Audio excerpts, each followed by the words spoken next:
Jésus vous parle. Quand vous sentez que vous n'avez plus de force, il veut vous relever aujourd'hui. Avez-vous déjà eu l'impression que votre âme hurlait en silence alors qu'à l'extérieur tout semble se passer normalement? Comme si personne ne remarquait qu'à l'intérieur, tu étais en train de te briser. Vous vous réveillez, vous respirez, vous bougez, mais la vérité est que vous êtes épuisé.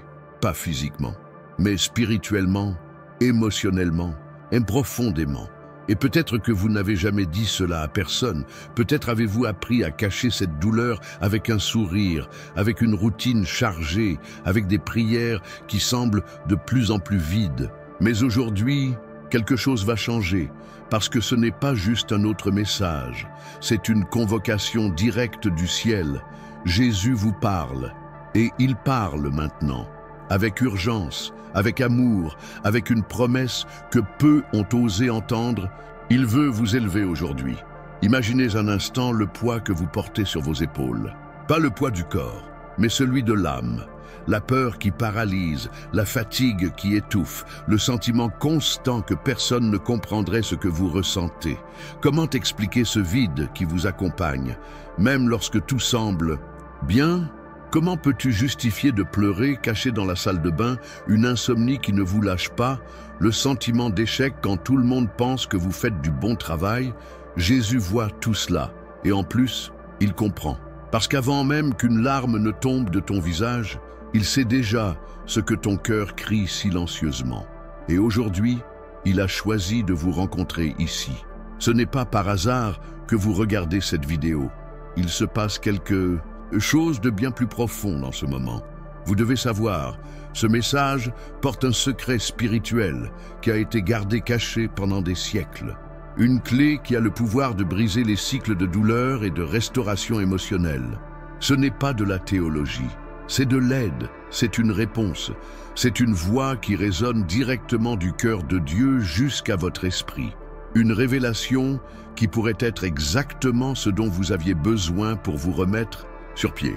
Mais attention, ce secret ne sera pas révélé maintenant. Pas encore, parce qu'avant tout, il faut ressentir. Vous devez vous voir ici.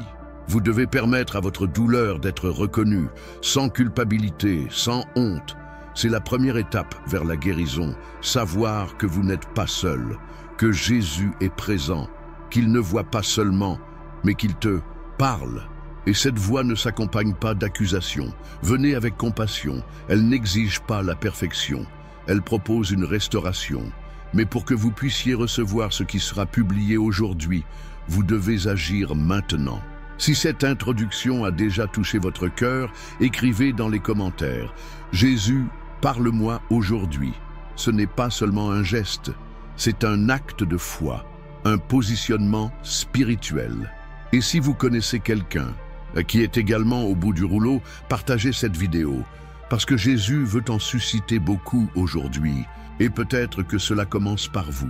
Respirez profondément, ouvrez votre cœur et préparez-vous, parce que ce qui est sur le point d'être révélé pourrait complètement changer le cours de votre histoire. Respirez profondément. C'est le moment de faire taire les distractions et d'ouvrir votre cœur. Vous n'êtes pas ici par hasard. Ce n'est pas l'algorithme qui vous a amené, ce n'était pas n'importe quelle coïncidence. C'est le Saint-Esprit lui-même qui vous a guidé vers ce message, car Jésus vous parle. Et il sait que vous avez besoin d'entendre ce qui est sur le point d'être révélé. Peut-être êtes-vous aujourd'hui à bout de nerfs, essayant de garder la foi au milieu d'une tempête silencieuse. Peut-être que personne ne voit ce que vous ressentez, mais Dieu le voit. Il connaît le poids que vous portez. Il connaît les prières que vous avez dites en pleurant doucement la nuit. Il connaît l'angoisse que vous avez cachée même à vous-même.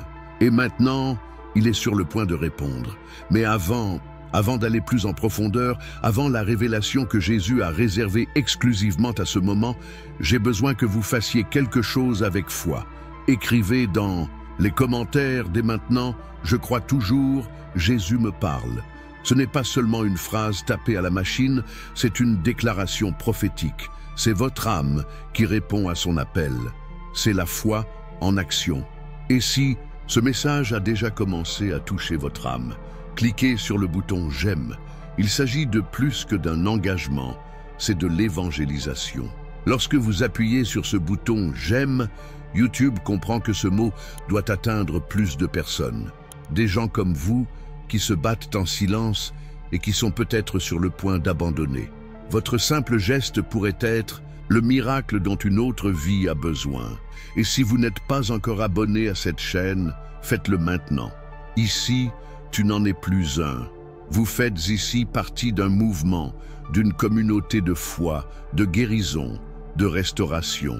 Jésus vous parle dans chaque vidéo, dans chaque mot, et il construit quelque chose de puissant avec vous. Ne sors pas, ne détourne pas le regard, parce que Jésus a révélé quelque chose de très important à propos de cette situation et vous devez l'entendre avant de quitter cette vidéo. Se préparer, parce que ce qui vient ensuite pourrait être exactement la réponse que votre âme recherche depuis si longtemps. Parfois, ce qui vous épuise n'est pas le poids que les autres voient, c'est celui que personne ne remarque. C'est le fardeau de l'âme, ce qui vous consume en silence, même lorsque vous continuez à sourire.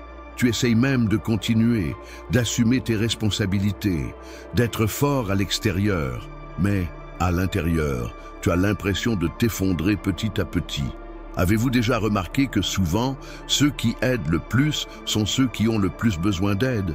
Ceux qui encouragent le plus les autres sont ceux qui vivent secrètement en demandant la force de continuer. Et même entouré de gens, vous pouvez toujours vous sentir seul. C'est dans cet espace invisible de douleur que Jésus entre. Il ne te cherche pas là où tout le monde te voit. Il vous trouve dans la cachette de votre âme. Et c'est dans ce lieu très sombre, après une grande victoire, qu'Élie, le prophète du feu, tomba à genoux, épuisé. C'est surprenant.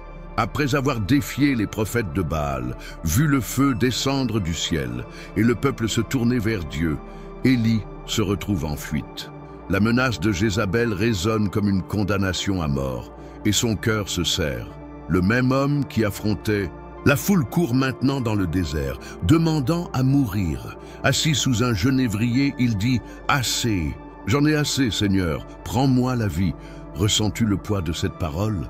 La fatigue de quelqu'un qui a tout fait correctement et qui n'en peut plus, le désespoir de quelqu'un qui a vu le surnaturel de Dieu, mais qui se sent maintenant abandonné.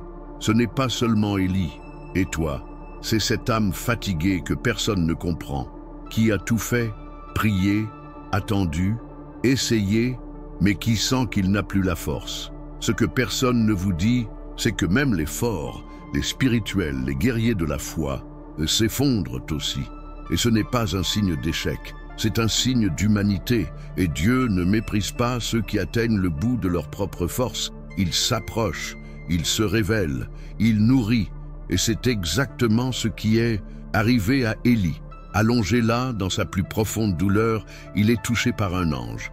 Pas avec jugement, gratuit, mais soyez prudents. Et l'ange dit, « Lève-toi et mange, car le voyage sera trop long pour toi. » 1 Rois 19, 7. Cette phrase est porteuse d'une révélation. Dieu ne voit pas seulement votre épuisement.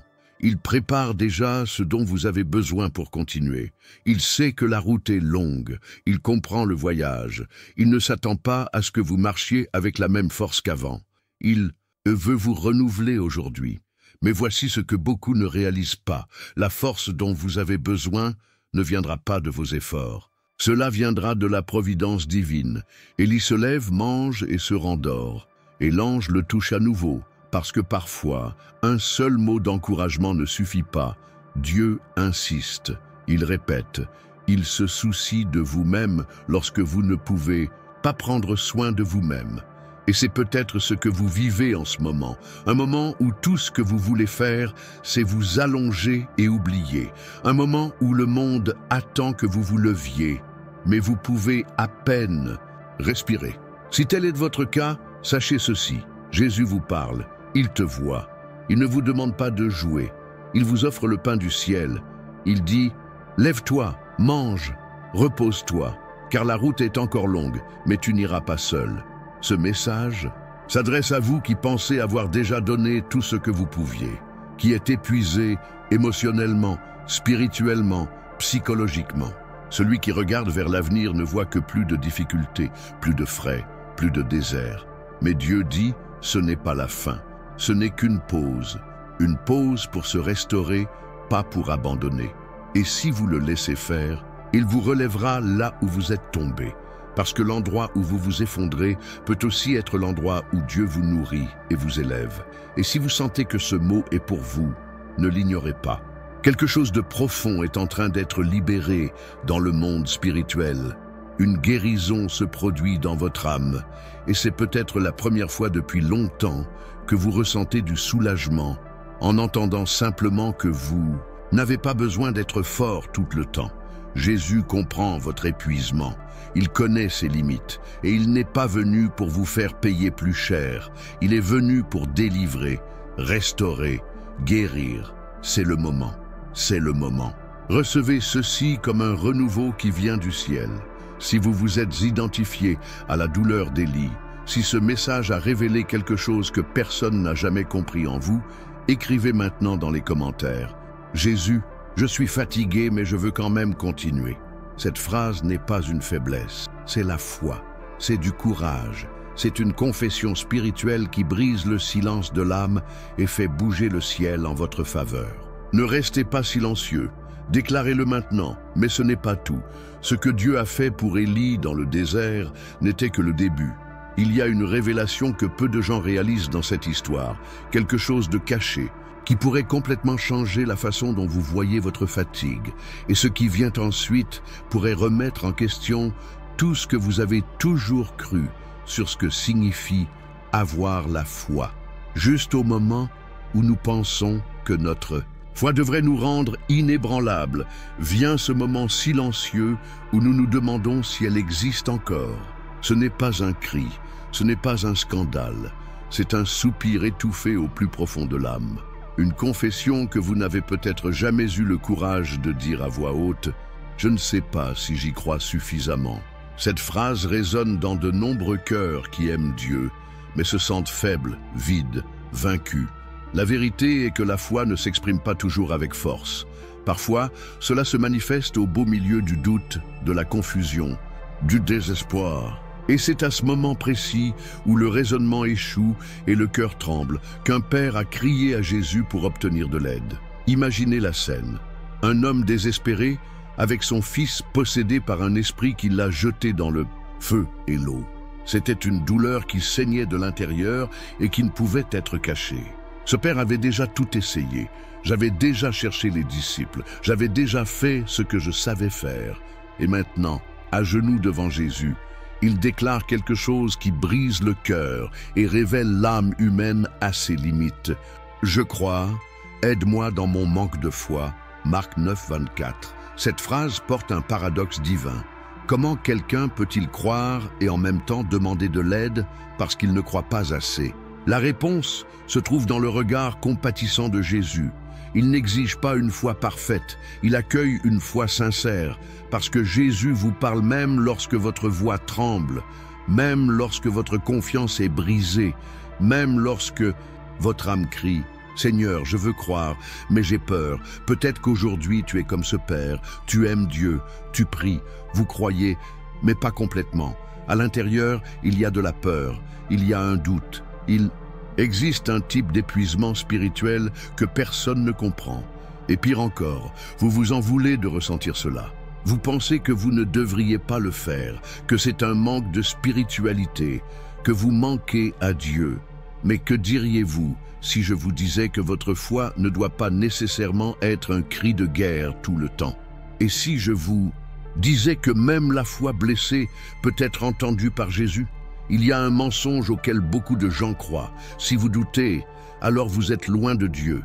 Mais que se passe-t-il si c'est l'inverse? Et si, juste au moment où vous reconnaissez vos limites, Jésus s'approchait encore plus? C'est ce qui s'est passé là-bas. La réponse de Jésus n'était pas du mépris. Ce n'était pas une accusation. C'était un miracle. Car la foi qui touche le ciel n'est pas la plus forte. Elle est la plus honnête. Et c'est peut-être ce dont vous avez besoin aujourd'hui. Arrêtez d'essayer de prétendre que tout va bien spirituellement. Arrêtez d'exiger une foi que vous n'avez pas encore et simplement vous abandonner avec sincérité. Seigneur, je crois, mais aide-moi, je suis faible. C'est dans ce cri que le ciel se meut. C'est à ce point de rupture que les miracles se produisent. Maintenant, réfléchissez avec moi. Votre problème aujourd'hui est-il vraiment un manque de foi? Ou bien avez-vous porté seul une telle douleur que même votre foi a été blessée dans le processus? Jésus vous parle et vous dit « Je vois vos efforts, je vois votre cœur, et cela me suffit pour agir. » Ce père ne savait pas comment expliquer la théologie. Il n'avait aucune force émotionnelle, mais il a eu le courage d'être honnête. Et Jésus guérit son fils, et en plus, il l'a guéri aussi. Parce que ce n'est pas seulement le garçon qui a été libéré, c'est le Père qui, en disant « Aide-moi dans mon manque de foi », a trouvé un Dieu qui aide même ceux qui doutent. Alors pourquoi continuez-vous à cacher cette lutte intérieure? Pourquoi croyez-vous que la foi est l'absence de doute, alors qu'en fait, la foi consiste à suivre malgré lui? Si ce message a touché quelque chose au plus profond de vous, si vous vous êtes déjà senti coupable de ne pas avoir une foi assez forte, écrivez maintenant dans les commentaires « Jésus, je crois, mais aide-moi dans ma faiblesse ». Ce commentaire n'est pas une exposition, c'est la libération. C'est comme lever la main au milieu d'une tempête et dire « Seigneur, je suis toujours là ». N'ayez pas honte de le déclarer. Cette confession peut être le début de la restauration de votre foi. Mais ce n'est pas tout. Il y a une révélation cachée dans cette histoire que presque personne ne remarque. Un détail qui montre que Jésus n'agit pas seulement quand il y a la foi, mais souvent précisément quand il y a le désespoir. Ce qui vient ensuite pourrait complètement transformer votre façon de prier, de croire et d'espérer. Certaines douleurs ne crient pas, ils chuchotent, ils occupent l'esprit, surchargent les pensées et créent un bruit constant qui ne s'arrête pas, même pas dans le silence du petit matin. C'est comme vivre avec une tempête dans la tête, où tout semble tourner hors de contrôle. Vous essayez de vous concentrer, vous essayez de prier, vous essayez de vous reposer, mais c'est comme s'il y avait toujours quelque chose qui perturbait votre cœur, qui retenait votre paix. Parfois, la prison n'est pas à l'extérieur, elle est à l'intérieur, et ça s'appelle l'anxiété. Un sentiment qui consume, épuise et même vole la capacité de ressentir la présence de Dieu. Si vous avez déjà passé des nuits éveillées à planifier toutes les possibilités, à essayer de tout contrôler en espérant que quelque chose cessera de vous faire mal, sachez que vous n'êtes pas seul. Jésus vous parle, il comprend ce chaos intérieur et il a déjà trouvé des gens là où vous êtes. L'une de ces personnes était Martha. La maison était pleine, Jésus était arrivé. Mais même avec le maître là, Marthe ne pouvait pas se calmer. Elle était occupée avec tout, sauf sa présence. J'ai couru d'un côté à l'autre, servant, organisant, résolvant les problèmes. Mais à l'intérieur, son âme réclamait de l'attention. Et puis, elle explose devant Jésus. Il se plaint de sa sœur et lui demande de faire quelque chose. Et elle entend de lui une réponse qui transcende le temps et nous parvient avec la même autorité. « Marthe, Marthe, tu t'inquiètes et tu t'agites pour beaucoup de choses. » Luc 10, 41. Ce discours de Jésus n'est pas un jugement, c'est un diagnostic spirituel. Il dit « Je te vois, je sais ce qui se passe en toi. » Et ce n'est pas un manque d'effort, c'est un excès de travail, c'est de l'anxiété qui t'éloigne de l'essentiel. Combien de fois vous êtes-vous identifié à Martha, trop occupé pour écouter Dieu, essayant de tout suivre, pensant qu'être productif revient à être fidèle? Mais la vérité est que l'anxiété n'est pas un signe de faiblesse, c'est un signe de surcharge. Et la surcharge n'est pas de votre faute, c'est votre limite lorsque vous demandez de l'aide. Et Jésus dit « Arrête, assieds-toi à mes pieds, choisis la meilleure part. » Il existe une prison émotionnelle dans laquelle beaucoup de gens vivent sans s'en rendre compte. Elle est alimentée par un cycle d'attente, de peur de l'échec, de désir de contrôle et de manque de repos. Martha n'était pas mauvaise, elle était trop bonne, au point qu'elle essayait de tout faire elle-même. Mais Jésus était là, et tout ce qu'elle avait à faire était de s'arrêter. Arrêtez-vous pour respirer, arrêtez-vous et écoutez, arrêtez d'exister. Vivez-vous comme Marthe? Êtes-vous tellement occupé à tout garder ensemble que vous avez oublié de vous reposer dans les bras de celui qui a déjà conquis le monde? Jésus vous parle et vous dit « Vous n'avez pas à porter le monde entre vos mains. Je suis le fondement, je suis le repos, je suis la paix qui surpasse toute intelligence. L'anxiété vous fait penser que si vous vous arrêtez, tout s'effondrera. Mais la foi vous enseigne que c'est précisément lorsque vous vous arrêtez que Dieu commence à agir. Si ce mot touche votre âme et que vous avez l'impression que votre esprit est devenu une prison silencieuse, écrivez maintenant dans les commentaires « Jésus, apprends-moi à me reposer ». Ce n'est pas n'importe quelle phrase, c'est une livraison, c'est un cri de guérison émotionnelle. Et si vous connaissez quelqu'un qui vit sous le poids de l'anxiété, identifiez cette personne, partagez cette vidéo avec elle. Ce message pourrait être le câlin dont son cœur a si désespérément besoin. Et si ce message a touché votre cœur d'une quelconque manière, cliquez sur le bouton « J'aime maintenant ». Ce simple acte permet à YouTube de transmettre cette parole à d'autres personnes qui sont également étouffées et qui ont besoin d'orientation. C'est plus qu'un engagement, c'est une mission, c'est de l'évangélisation numérique. Regardez cette vidéo comme un acte de foi et permettez au Saint-Esprit d'utiliser cet outil pour atteindre ceux qui sont au bord de l'effondrement. Et si vous n'êtes pas encore abonné à cette chaîne, abonnez-vous maintenant. Ici, chaque vidéo est une parole vivante. Jésus vous parle, il vous rencontre là où vous êtes et il veut marcher avec vous à chaque étape de votre guérison. Mais attendez, ce qui se passe ensuite va remettre en question tout ce que vous croyez à propos du silence de Dieu. Il y a un moment dans les Écritures où le ciel semble fermé, la douleur semble éternelle et aucune réponse ne vient. Mais derrière ce silence, quelque chose de puissant se construit. Ce qui suit peut complètement changer votre vision des moments où Dieu ne répond pas et vous montrer que même dans le silence, il ne cesse jamais de parler. Il y a des moments où le ciel semble fermé. Vous priez, vous pleurez, vous espérez, et tout ce que vous obtenez, c'est le silence. Il n'y a pas de direction, il n'y a pas de réponse, il n'y a pas de soulagement. Et puis vient la question déchirante, Dieu, es-tu toujours là?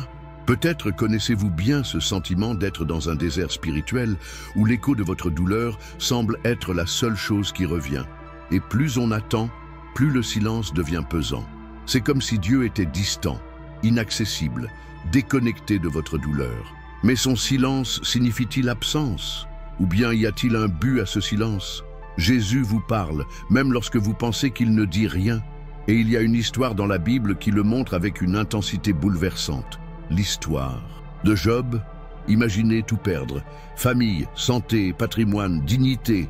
Job connaissait la douleur dans sa forme la plus crue.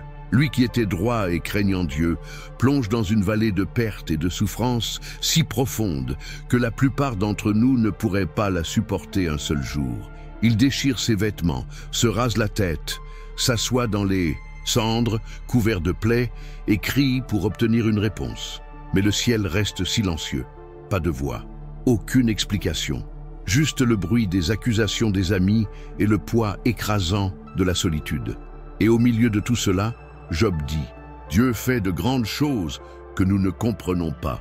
Job 37,5. Quel genre de foi est-ce là qui reconnaît la grandeur de Dieu, même quand elle ne le comprend pas? Quelle est cette force qui peut faire confiance même sans comprendre? Peut-être vivez-vous quelque chose de similaire. Vous ne comprenez pas. Pourquoi vous traversez cela? Vous ne comprenez pas pourquoi, même si vous priez beaucoup, tout semble rester pareil. Vous regardez le ciel et ne voyez aucun mouvement. J'ai l'impression d'être oublié. Mais que diriez-vous si je vous disais que le silence de Dieu n'est pas un mépris? C'est une stratégie, c'est un processus, c'est un soin sous forme de silence. Parce qu'il y a des réponses qui n'ont de sens qu'avec le temps. Il y a des guérisons qui n'arrivent que dans le silence. Il y a des objectifs qui ne se révèlent que lorsque la foi mûrit. Et c'est pourquoi Jésus vous parle maintenant, en disant « Je n'ai jamais cessé d'agir.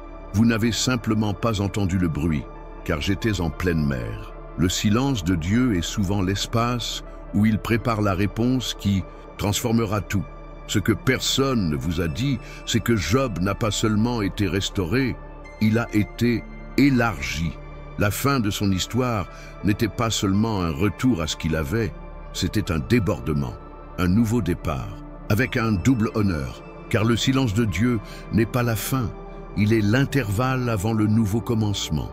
Et peut-être que ce silence que vous vivez est exactement cela, l'espace sacré où Dieu prépare le miracle qui marquera votre histoire. Ne confondez pas l'absence de bruit avec l'absence de présence.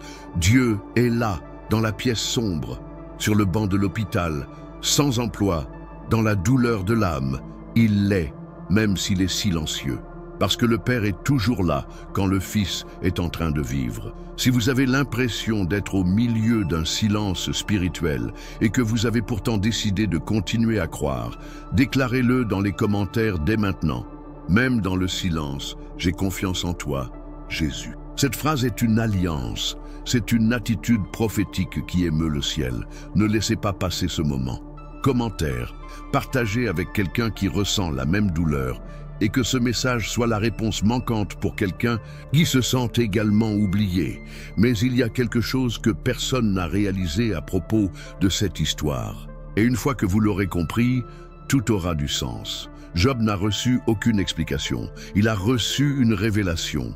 Ce qui suit peut vous montrer que, plus important que de comprendre les raisons de la douleur, il est de réaliser qui est avec vous au milieu de celle-ci. Le prochain témoignage vous confrontera à un cri que vous avez peut-être déjà émis, mais que vous n'avez jamais eu le courage d'admettre publiquement. Et Jésus répondra, se préparer. Quand l'âme est blessée, ce n'est pas toujours avec de belles paroles qu'elle se révèle. Parfois, elle crie en silence, avec le poids d'un vide inexplicable. D'autres fois, il explose, avec un cri que personne n'entend sauf Dieu. Et il y a des moments où, au plus profond de votre souffrance, vous vous sentez abandonné. Pas par le peuple, mais par Dieu. Avez-vous déjà ressenti cela?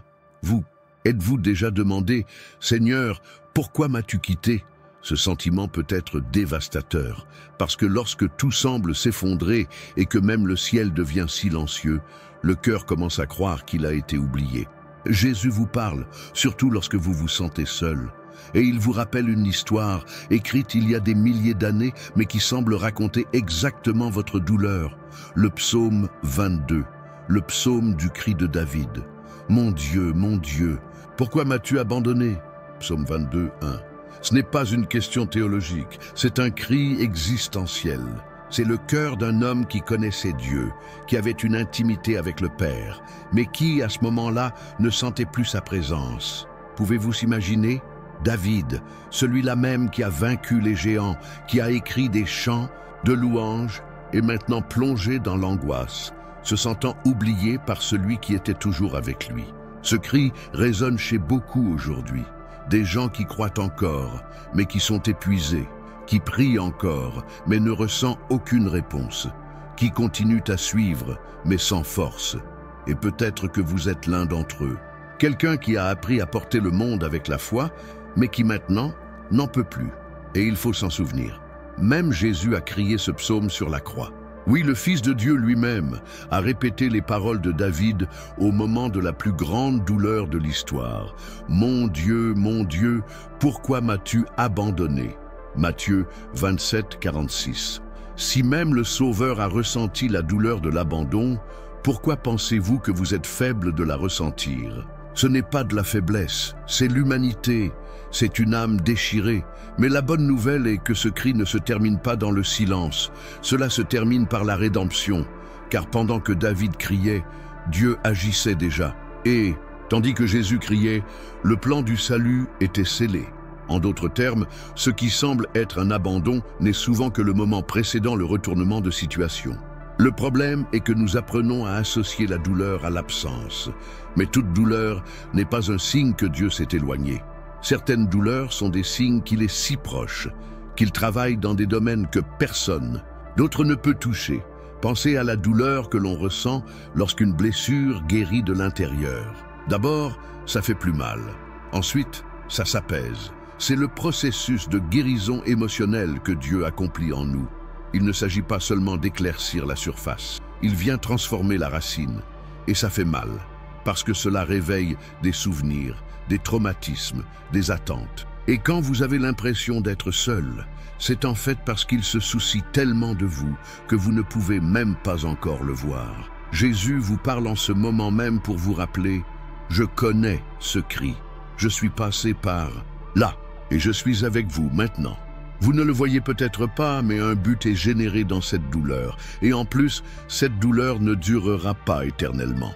David termine le psaume 22 par des louanges, avec déclaration de victoire. Car même sans voir au début, il a continué à parler à Dieu. Il a continué à croire. Il n'arrêtait pas de crier.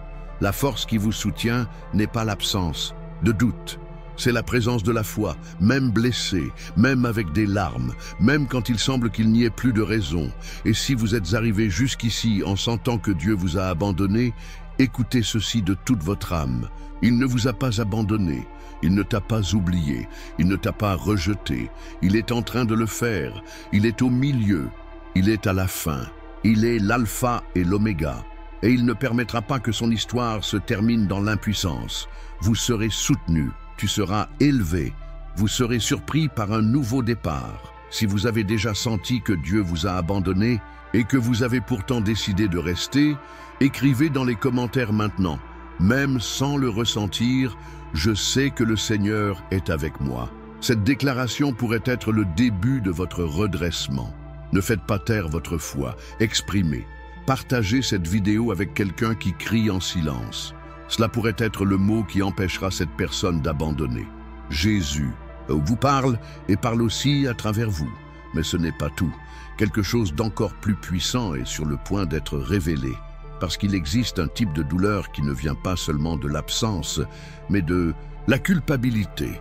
Une culpabilité qui paralyse. Cela vous empêche de suivre. Cela détruit l'identité. Et dans l'instant suivant, nous allons nous plonger dans l'une des histoires les plus remarquables de toute la Bible, celle d'un homme qui a renié Jésus lui-même et qui a pourtant été restauré. Ce qui vient ensuite va profondément ébranler votre perception de l'échec et du pardon. Préparez votre cœur. Ce n'est pas toujours le silence de Dieu qui fait le plus mal. Parfois, ce qui fait vraiment mal, c'est le bruit de notre passé qui résonne dans notre poitrine.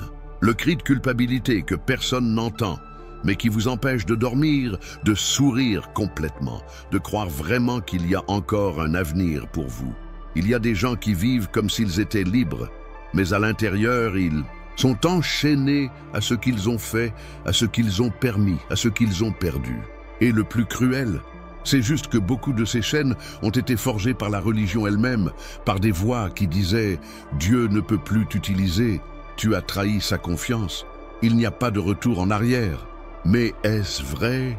Jésus se détourne-t-il vraiment de ceux qui ont échoué, ou est-ce précisément de ceux qui sont brisés qu'il se rapproche le plus? Imaginez l'obscurité émotionnelle de quelqu'un qui a reçu une vocation, qui marchait côte à côte avec le Fils de Dieu, qui a vu des miracles de ses propres yeux et qui a quand même échoué. Pierre savait ce que c'était que de marcher sur l'eau, mais il connaissait aussi l'abîme du regret le plus profond. La douleur d'avoir renié Jésus n'était pas seulement une culpabilité morale, c'était une fracture dans l'âme, parce que ce n'était pas juste un problème, c'était le sentiment d'avoir détruit tout ce que Dieu avait construit en lui. Peut-être que vous comprenez cela plus que vous ne le souhaiteriez. Peut-être, tout comme Pierre, avez-vous vécu des moments avec Dieu, senti sa présence, été utilisé par lui. Mais quelque chose s'est produit, une chute, un mauvais choix, une phase confuse, et maintenant vous vous demandez, y a-t-il encore une place pour moi dans l'histoire de Dieu? Dans cette nuit sombre, lorsque Pierre a dit qu'il ne connaissait pas Jésus, quelque chose est mort en lui. Et le chant du coq n'annonçait pas seulement l'aube, c'était le son qui marquait le début du poids insupportable de la culpabilité. La honte était si grande que Pierre n'eut pas le courage de rester avec les disciples. Il s'en est allé. Et combien de fois faisons-nous cela aussi? Quand nous faisons des erreurs, nous fuyons. Nous nous éloignons des gens, de l'Église, de Dieu. Non pas parce que nous le voulons, mais parce que nous pensons que nous n'en sommes plus dignes. Et c'est exactement là qu'intervient l'une des scènes les plus transformatrices de l'Évangile. Jésus est ressuscité. Mais avant de monter au ciel, il va après Pierre. Et ne le confrontez pas avec des accusations. Cela ne nécessite pas d'explication, n'exige pas la perfection. Au lieu de cela, Jésus pose une question qui brise tous les liens de la culpabilité. Pierre, m'aimes-tu? 3 fois la même question. Ce n'était pas une coïncidence. C'était la rédemption. C'est Jésus qui guérissait, point et par point, la même blessure que le déni avait ouverte. Il ne s'agissait pas du passé, c'était une question de cœur. Et là, sur le rivage de la mer, là même où tout a commencé, Jésus rétablit Pierre et le renvoie. « Paix, mes brebis ». Qu'est-ce que cela vous montre? Cette culpabilité n'a pas le dernier mot, que les échecs n'annulent pas les appels. L'amour de Jésus ne repose pas sur votre performance, mais sur votre volonté de revenir. Vous êtes peut-être tombé, mais s'il y a encore de la repentance dans votre poitrine, s'il y a encore de l'amour pour Jésus à l'intérieur, alors il y a de l'espoir. Il n'en a pas fini avec toi, il ne t'a pas abandonné, et en plus, il vous confie encore des responsabilités. Il vous voit toujours comme quelqu'un qui mérite d'être pris en charge, de le diriger, d'être une lumière. C'est pourquoi cette histoire est si puissante, parce qu'il révèle une vérité qui peut libérer votre âme aujourd'hui. Ton erreur n'est pas plus grande que la grâce de Dieu. Mais peut-être vous posez-vous la même question que Pierre. Nous, suis-je encore utile à Dieu? Et c'est là que vous devez faire un choix. Croirez-vous à l'accusation de l'ennemi? Ou croiras-tu la voix de celui qui t'a formé dans le ventre de ta mère et qui te dit « Il est encore avec toi ?» Regardez votre voyage. Combien de fois avez-vous été fidèle? Combien de fois avez-vous pleuré en présence de Dieu? Il n'a pas oublié ça. Il n'ignore pas votre cœur simplement parce qu'il y a eu une chute. Au contraire, il court après ses brebis blessées. Il ne vous abandonne pas sur le terrain, il te restaure. Et aujourd'hui pourrait être le jour de votre restauration. Si vous vous sentez coupable, indigne, distant, écrivez maintenant dans les commentaires « Jésus, restaure-moi ». Ce n'est pas seulement une demande, c'est un acte prophétique. C'est votre esprit qui réclame un nouveau départ. Et si vous connaissez quelqu'un qui vit paralysé par le regret, partagez cette vidéo avec lui. Vous pouvez être le canal de sa libération. Ne laissez pas la honte vous éloigner une seconde de plus de la présence qui peut vous guérir. Jésus vous parle. Et il parle d'une manière directe, aimante, mais transformatrice. Il dit « Je te fais toujours confiance ». Peut-être que plus personne n'y croit, peut-être même que vous n'arrivez pas à y croire. Mais il croit, parce qu'il voit ce qui se cache derrière l'erreur. Il connaît les intentions, les dilemmes, les luttes que personne n'a vues. Et le plus important, il n'abandonne pas ceux qui l'aiment encore, même lorsqu'ils sont blessés. Pierre est revenu, et toi aussi tu pourras revenir.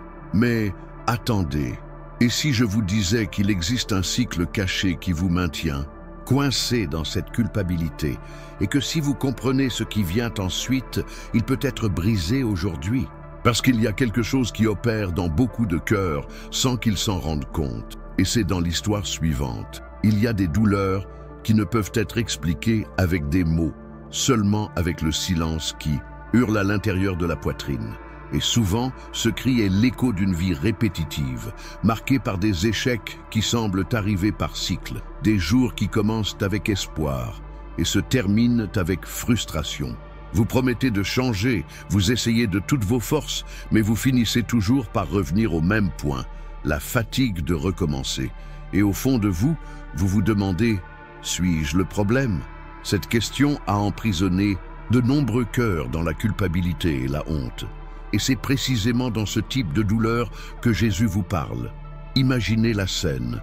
Une femme qui souffre d'une hémorragie depuis 12 ans, considérée comme impure par la société, rejetée même par les personnes religieuses, exclue des relations, oubliée parmi la foule. À chaque nouveau traitement, une nouvelle frustration. À chaque promesse de guérison, une nouvelle déception. 12 ans d'un cycle malsain. Mais ce jour-là, elle entendit parler de Jésus, et quelque chose de différent s'est produit en elle. Ce n'était pas seulement de l'espoir, c'était de la foi. Une foi désespérée, faible peut-être, mais audacieuse. Elle se cache dans la foule, rampe entre les pieds et la poussière, sans avoir le droit de toucher qui que ce soit. Mais elle décide, si je touche simplement son manteau, je serai guéri. Marc 5, 28. Elle ne touche pas Jésus avec ses mains.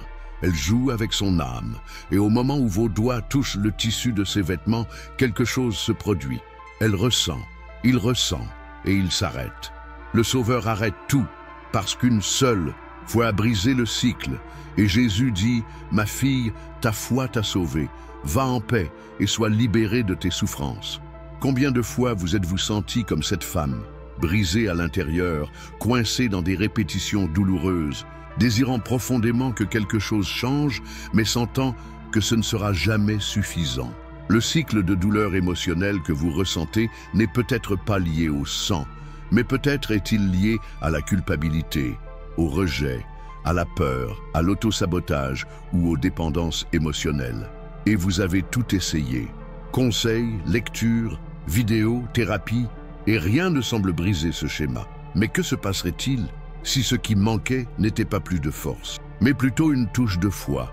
Une foi qui n'a pas besoin d'être grande, mais qui doit être suffisamment sincère pour s'étendre, même au milieu du désespoir. Croyez-vous que ce cycle qui vous retient n'est qu'un manque de volonté? Ou essayez-vous de le surmonter sans toucher à ce qui peut vraiment guérir? Le grand tournant de cette histoire n'est pas le miracle lui-même, mais le regard de Jésus. Il ne guérit pas seulement, il voit, il s'arrête, il l'appelle sa fille. Cela lui donne une identité, quelque chose que cette femme n'avait pas eu depuis longtemps. Jésus n'a pas seulement brisé la maladie physique, il a brisé le silence de son âme. Car là où tout le monde voyait une femme impure, Jésus voyait une fille blessée. Là où tout le monde voyait une interruption, lui voyait la foi. Et là où tout le monde l'ignorait, il l'a reconnue. Et c'est peut-être ce qui vous manque. Aujourd'hui, comprendre que Jésus veut plus que simplement vous libérer de la douleur. Il veut appeler fils de la fille. Il veut vous redonner l'identité que le cycle de la souffrance vous a enlevée. Si vous sentez que ce mot touche des domaines de votre vie que personne d'autre ne voit, commentez maintenant « Jésus, brise mes cycles ». Ce n'est pas seulement un commentaire, c'est une déclaration de foi qui peut toucher le ciel de la même manière que la femme a touché le manteau. Faites cela comme si vous disiez « Aujourd'hui, je ne rentrerai pas chez moi par le même chemin que celui par lequel je suis venu. » Et si vous avez encore des doutes, voici une provocation. Se pourrait-il que le véritable miracle ne se produise pas lorsque nous cessons de cacher nos blessures et que nous nous laissons trouver par Jésus, même au milieu de la foule de la routine? Croyez-vous vraiment que Jésus arrête encore tout à cause d'une foi fatiguée mais sincère? Ou bien le temps a-t-il endurci votre cœur au point que vous arrêtez d'essayer? Jésus vous parle aujourd'hui et il dit « Votre foi peut briser ce que vous répétez depuis des années. » Et le plus incroyable, c'est que, tandis que tout le monde croit que le cycle se brise avec la discipline ou l'effort, le royaume révèle une autre logique. Les cycles se brisent avec les rencontres, avec des touches de foi, avec des yeux qui s'ouvrent sur un Jésus qui vous voit même quand personne d'autre ne le fait. Il s'arrête toujours, il guérit toujours, il l'appelle toujours son fils. Si ce message résonne en vous comme une réponse, dont vous ne saviez même pas que vous aviez besoin, cliquez sur « J'aime » comme un acte de foi. Que cet amour ne soit pas seulement un clic, mais un cri de votre âme disant « Jésus, vois-moi aussi ». Votre touche de foi peut être ce geste simple, mais plein d'intentions spirituelles. Mais ce n'est pas tout. Quelque chose d'encore plus puissant est sur le point d'être révélé. Et ce qui vient ensuite pourrait toucher des blessures silencieuses dont vous ne saviez même pas qu'elles étaient encore ouvertes. Après tant de cycles répétitifs et de luttes silencieuses, quelque chose en nous réclame encore de la compréhension. Parfois, ce n'est pas la douleur physique ni même la lutte émotionnelle apparente.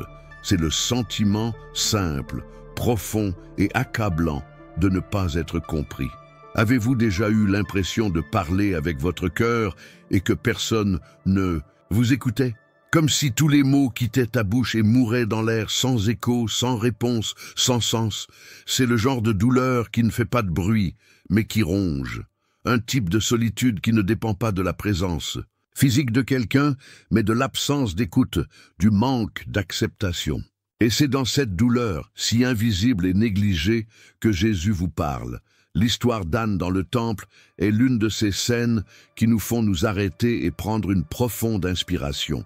Imaginez la scène, elle se tient devant l'autel, voûtée, fragile, fatiguée.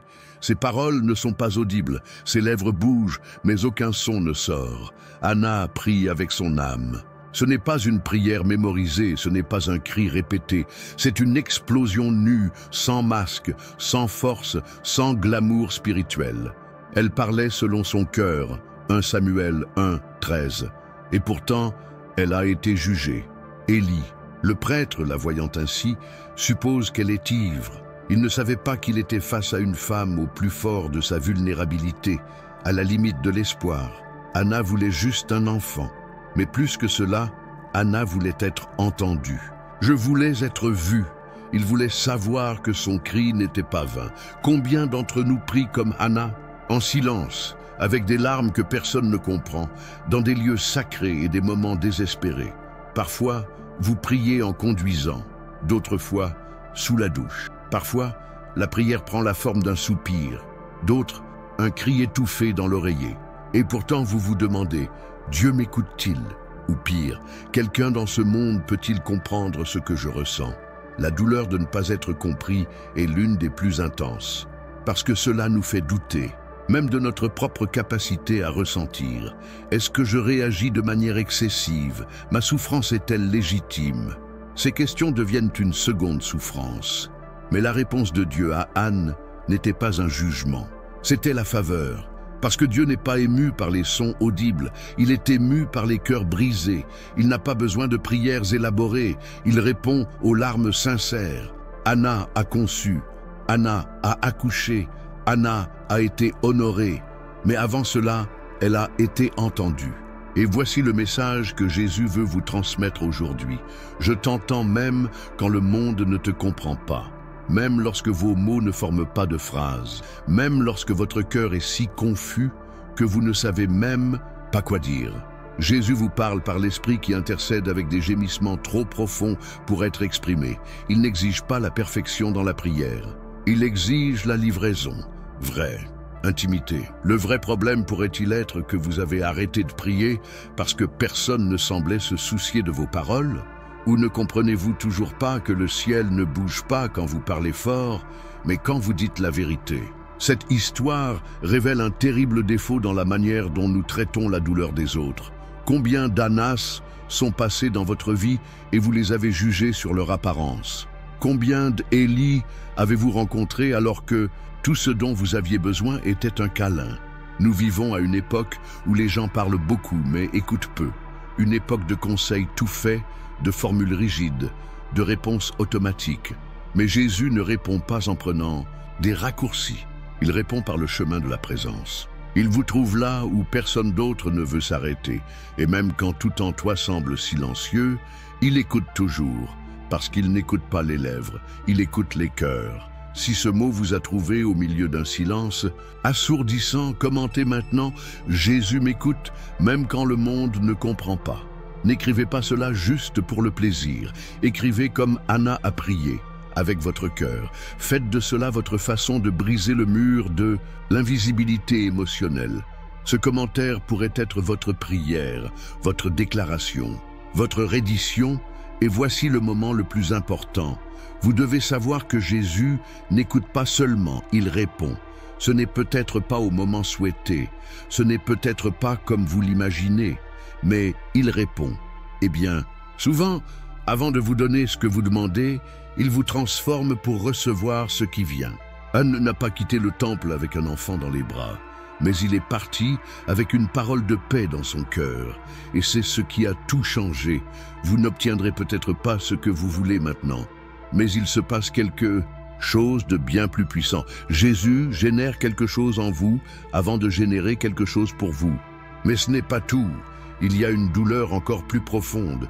Et si le problème n'était pas le silence de Dieu, mais le bruit de votre esprit qui ne s'arrête pas, ce qui vient ensuite vous fera voir ce que presque personne d'autre ne voit et pourrait vous libérer d'un fardeau que vous portez depuis trop longtemps. Ce qui nous épuise le plus n'est pas toujours la réalité elle-même, mais ce que notre esprit s'obstine à projeter. Après des jours passés à essayer de se lever, à prier en silence, à chercher du réconfort dans les promesses de Dieu, une douleur commence à se former, non pas dans l'âme, mais dans le chaos des pensées. Un esprit qui ne s'arrête jamais, qui crée 1000 scénarios, qui revit des conversations passées et anticipe des tragédies qui n'ont jamais eu lieu. Es-tu déjà allé là-bas, coincé dans votre propre tête, comme si vous essayiez de combattre un ennemi invisible qui ne dort jamais? Parce que c'est exactement là que la peur grandit. Et dans cette bataille silencieuse, Jésus vous parle. Jacob savait ce que c'était que de vivre avec un esprit en guerre. Des années après avoir trompé son frère Ésaü, il se retrouve face à l'inévitable réunion. Et même s'il avait été béni par Dieu, même s'il avait vu la faveur du Seigneur dans sa vie, Jacob s'abandonna à la terreur de l'incertitude. Jacob fut alors saisi de crainte et d'angoisse. Genèse 32, 7. Ce n'était pas l'attaque d'Ésaü qui le détruisait, mais l'attente. C'est ce que son esprit disait qui pouvait arriver. C'était le film qu'il avait lui-même créé, avec un scénario sombre où tout allait mal tourner. Jacob divisa sa famille, prépara des cadeaux pour calmer la colère de son frère et resta seul. Mais en vérité, le plus grand conflit qu'il devait gagner n'était pas contre Ésaü, c'était contre lui-même. Combien d'entre nous vivent exactement comme ça? Nous essayons de plaire à tout le monde autour de nous. Nous planifions. Chaque étape, nous nourrissons des pensées et encore des pensées, mais au fond, le plus grand adversaire est dans le miroir. Vous êtes inquiet de ce qui pourrait arriver au travail, dans votre santé, dans vos relations.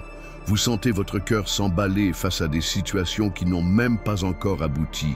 Et quand vous vous allongez pour dormir, c'est comme si un tribunal intérieur commençait le procès, vous contre vous-même. Et il y a encore ceux qui disent que c'est juste un manque de foi. Mais que se passerait-il si je vous disais que ce à quoi vous faites face n'est pas de l'incrédulité? C'est un contrôle excessif. Jacob voulait tout contrôler. Je voulais manipuler le résultat. Je voulais résoudre ce que seul Dieu pouvait résoudre. Et c'est dans ce lieu de crise mentale que la rencontre a eu lieu. Jacob a lutté avec l'ange. Un combat symbolique, intense, spirituel. Mais avant de vaincre l'autre, il fallait le vaincre. Il a quitté cet endroit en boitant, blessé, mais transformé. Car celui qui essaie de tout surmonter seul finit par s'épuiser. Mais celui qui se rend reçoit une nouvelle identité. Jacob est devenu Israël, et ce qu'il craignait le plus n'est pas arrivé. Ésaü ne l'a pas tué, il ne l'a pas rejeté. Au contraire, il courut à sa rencontre et le serra dans ses bras. La peur qui consumait l'esprit de Jacob n'était qu'une illusion. Combien de choses portez-vous, combattez-vous, vous inquiétez-vous aujourd'hui, et qui n'arriveront peut-être même pas? Combien de fois croyez-vous davantage en votre peur quand la promesse que Dieu vous a déjà faite? C'est le moment où Jésus murmure au milieu de votre tempête mentale. Repose-toi, je t'ai précédé. Ce qui vous semble incertain est déjà scellé pour Dieu. Ce qui vous semble être un risque représente déjà une délivrance pour Dieu. Mais vous devez céder le contrôle. Vous devez arrêter de vous accrocher à tout ce qui pourrait mal se passer et commencer à croire en ce qui s'est déjà bien passé au paradis. Votre victoire ne dépend pas de la compréhension de votre esprit. Elle dépend de la confiance de votre esprit. Si ce mot vous parle, écrivez dans les commentaires « Jésus, j'abandonne le contrôle ». Déclarez cela comme un acte de foi. Vous n'avez pas été appelé à vivre en guerre avec vos propres pensées. Vous êtes appelé à marcher en paix avec l'Esprit du Christ. Et la paix ne signifie pas l'absence de problème, mais la certitude de la présence de Dieu. Jacob a lutté avec Dieu et a été marqué. Et peut-être qu'en ce moment même, Dieu se bat aussi avec vous, non pas pour vous détruire, mais pour briser votre orgueil, votre peur, votre contrôle. Car seuls ceux qui se laissent toucher par lui trouveront enfin le repos. Vous n'avez plus à porter le poids des possibilités négatives. Ce qui arrivera demain n'est pas entre vos mains, et ce n'est pas de la faiblesse, c'est ça la confiance. Ayez confiance en un Père qui ne voit pas seulement l'avenir, il est déjà là. Ce que Jacob craignait depuis des années fut résolu en une seule étreinte. Et peut-être que ce que vous craignez aujourd'hui se résoudra de manière si inattendue, si légère, si divine, que vous vous demanderez pourquoi vous avez tant souffert à l'avance. Non pas parce que sa douleur n'était pas réelle, mais parce qu'elle n'avait pas à être si seule. Jésus vous parle maintenant. Arrêtez de lutter avec votre propre esprit. Je suis votre repos. Ce n'est pas une suggestion spirituelle. C'est un appel urgent pour vous libérer de la prison de l'anxiété, de la réflexion excessive et de la surcharge émotionnelle. Il est temps de faire taire le chaos et d'écouter la voix qui compte vraiment.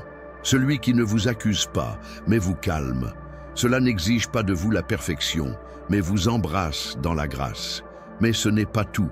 Et si je vous disais qu'il existe un type de fatigue encore plus invisible, le genre de fatigue qui doit toujours être forte pour tout le monde, ce que vous êtes sur le point d'entendre pourrait complètement changer la façon dont vous affrontez les batailles de la vie. Car même les bras les plus forts ont besoin de soutien. La plus grande fatigue n'est pas toujours celle que ressent le corps. Parfois, ce qui pèse le plus, c'est l'épuisement d'essayer de tout faire fonctionner. Avez-vous déjà ressenti cela? Comme si vous étiez le pilier qui soutenait la vie de tous ceux qui vous entouraient, mais qu'à l'intérieur, vous vous effondriez silencieusement. C'est ce sentiment que si vous vous effondrez, tout le reste s'effondre. Et c'est pour ça que tu fais semblant d'être fort, sourire, dites « c'est bon », mais ce n'est pas le cas. Il existe un type de fatigue qui ne peut être résolu par le repos physique. C'est la fatigue de quelqu'un qui a besoin d'être fort tout le temps. Et c'est exactement ce dont la parole de Dieu veut vous parler aujourd'hui. L'histoire de Moïse nous montre ce genre d'épuisement. Il était à l'avant-garde du peuple, dirigeant, obéissant à Dieu, intercédant. Mais il arriva un moment, lors d'une bataille cruciale contre les Amalécites, où il ne put tout simplement plus garder les bras levés. Et il y avait une condition. Tant que leurs mains étaient levées, le peuple d'Israël gagnait. Mais quand il les abaissa, les ennemis avancèrent. Moïse était au sommet de la montagne, isolé, voir le champ de bataille, sentir le poids de toute une nation sur nos épaules. Et comme ses forces s'épuisaient, Aaron et Hur vinrent le soutenir, un de chaque côté. Ils lui tenaient les bras, non pas pour paraître fort, mais pour ne pas avoir à faire semblant d'être là où il n'y en avait pas. Quand Moïse était fatigué, Aaron et Hur le soutenaient, chacun de son côté.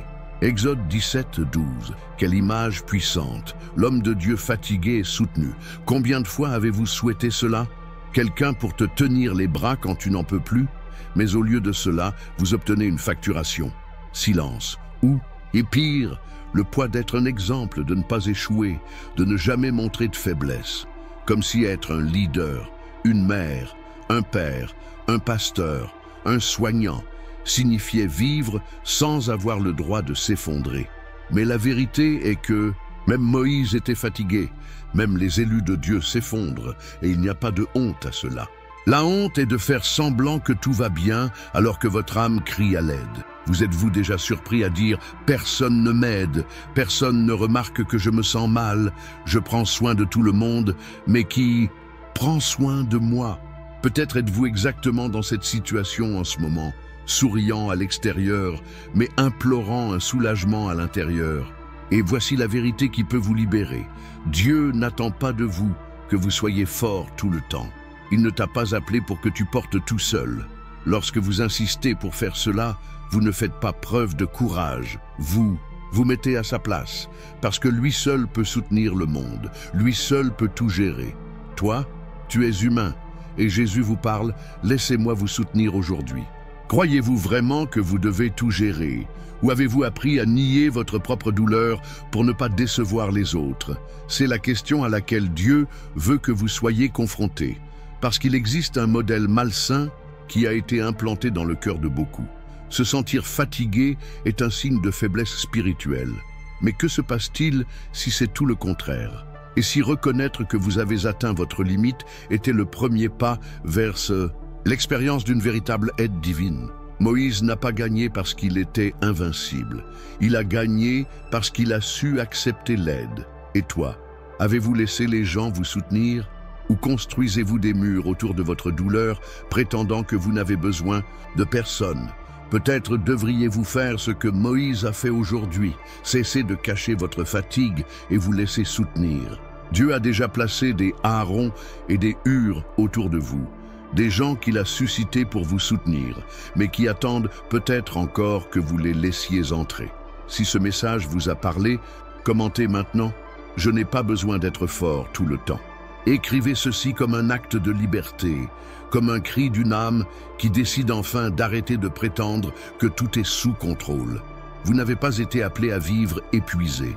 Vous avez été appelé à vivre en communion, en corps, en unité. Seul, on peut même endurer un moment, mais accompagné, on gagne des batailles.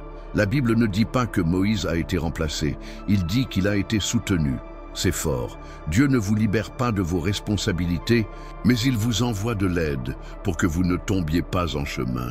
Il envoie du soutien, il envoie du soulagement, et parfois cette aide vient de là où on l'attend le moins, mais nous devons faire de la place. Ouvre l'âme, laissez les mains que Dieu a levées pour vous toucher là où cela fait le plus mal. Jésus vous parle. Fils, fille, tu n'as pas à tout porter. Ceci est une invitation, un cri, une opportunité de libération. Peut-être que le plus grand miracle dont vous avez besoin aujourd'hui n'est pas la guérison de votre corps, ni la résolution de ce problème financier. Peut-être est-ce le repos de votre âme, la libération de la culpabilité de ne pas pouvoir faire face, la fin du cycle d'autosuffisance qui vous détruit de l'intérieur. Et tandis que vous réfléchissez à cela, quelque chose d'encore plus profond et de plus surprenant est sur le point d'être révélé. Et si je vous disais que même la peur du futur peut paralyser invisiblement votre présent, ce que vous êtes sur le point d'entendre ensuite peut libérer votre esprit d'une prison émotionnelle dans laquelle beaucoup ne réalisent même pas qu'ils se trouvent. Préparez-vous, l'histoire suivante pourrait bien être une révélation. Parfois, après tant de tentatives, tant d'efforts et de chutes, la sensation d'épuisement va au-delà du physique. C'est comme si le cœur abandonnait, avant même d'essayer une fois de plus. Dans le bloc précédent, nous avons vu à quel point le fardeau de se battre seul est réel. Mais il existe un autre type de bataille, celle qui a lieu avant même que le jour ne commence. C'est la peur de ce qui n'est pas encore arrivé, la peur paralysante de ce qui va arriver. Ce n'est pas seulement une peur commune, c'est une anxiété qui envahit les eaux, qui vole l'air, qui bloque l'espoir. Et lorsque cela affecte même ceux qui sont appelés par Dieu pour de grands desseins, que faire? Joshua connaissait bien ce sentiment. Il avait un héritage gigantesque à laisser. Moïse, l'homme des miracles, le libérateur du peuple d'Égypte, était parti. Et maintenant, devant des milliers de personnes, c'était lui qui devait diriger. Imaginez le poids, la pression, l'attente. Il ne s'agissait pas seulement de traverser le Jourdain. Il s'agissait de prendre en charge la conduite d'une nation entière vers l'inconnu. Le nouveau territoire avait été promis par Dieu, mais quand même, c'était un nouveau territoire. Et les nouvelles frayeurs, les nouveaux paralysent. La nouveauté expose nos faiblesses. C'est à ce moment-là que Dieu parla à Josué. Ne crains rien et ne sois pas effrayé, car l'Éternel, ton Dieu, est avec toi dans tout ce que tu entreprends. Josué 1:9. Ces mots n'étaient pas des conseils, c'était un ordre, une convocation, parce que Dieu savait exactement ce qui se passait à l'intérieur de Josué. Il ne se préoccupait pas seulement des ennemis extérieurs. Le plus grand combat de Joshua à ce moment-là était interne. C'était contre les fantômes de l'insécurité, contre les monstres de la comparaison, contre le poison invisible du doute. Combien de fois avez-vous ressenti quelque chose de similaire? Regardez-vous ce que Dieu a placé entre vos mains. Une famille, un nouvel emploi, un appel, et au lieu de ressentir de la joie, ressentez-vous de la peur de l'échec, la peur de ne pas être à la hauteur, la peur de décevoir. Et tu sais ce qui est le plus cruel? C'est juste que cette peur survient souvent juste après une grande promesse. L'ennemi sait que s'il vous paralyse avant que vous ne commenciez, il n'aura pas besoin de se battre plus tard. C'est pourquoi l'attaque est anticipée. C'est pourquoi l'esprit commence à inventer des tragédies avant même de faire le premier. Pas Josué n'a pas eu les mêmes expériences que Moïse. Il n'avait jamais séparé la mer, parlé à Dieu dans le buisson ardent, ni apporté les tables de la loi. Et peut-être s'est-il demandé, suis-je capable? Peut-être que vous vous posez aussi cette question aujourd'hui. Est-ce que je serai capable de gérer cette phase? Est-ce que je pourrais tenir cette porte qui s'est ouverte? Dieu a-t-il fait le mauvais choix de personne lorsqu'il m'a choisi? Et c'est à ce moment précis que la voix de Dieu résonne à nouveau avec autorité sur votre âme. N'aie pas peur. Cet ordre n'est pas insensible à votre douleur. Au contraire, elle reconnaît la douleur, mais ne s'y soumet pas. Lorsque Dieu dit « N'ayez pas peur », il ne vous dit pas d'ignorer vos sentiments. Il dit « Même si tu as peur, vas-y ». Parce que le courage n'est pas l'absence de peur. Le courage, c'est marcher avec la peur à ses côtés, mais continuer à avancer. Le courage, c'est traverser le Jourdain, même sans savoir nager, en croyant que le Dieu qui a ouvert la mer Rouge est le même qui soutiendra vos pieds. Et voici le secret. Joshua n'était pas seul. La promesse était claire. Je suis avec toi. Ce n'était pas peut-être. Ce n'était pas si tout va bien. C'était une déclaration absolue. Et cette promesse s'étend à vous aujourd'hui.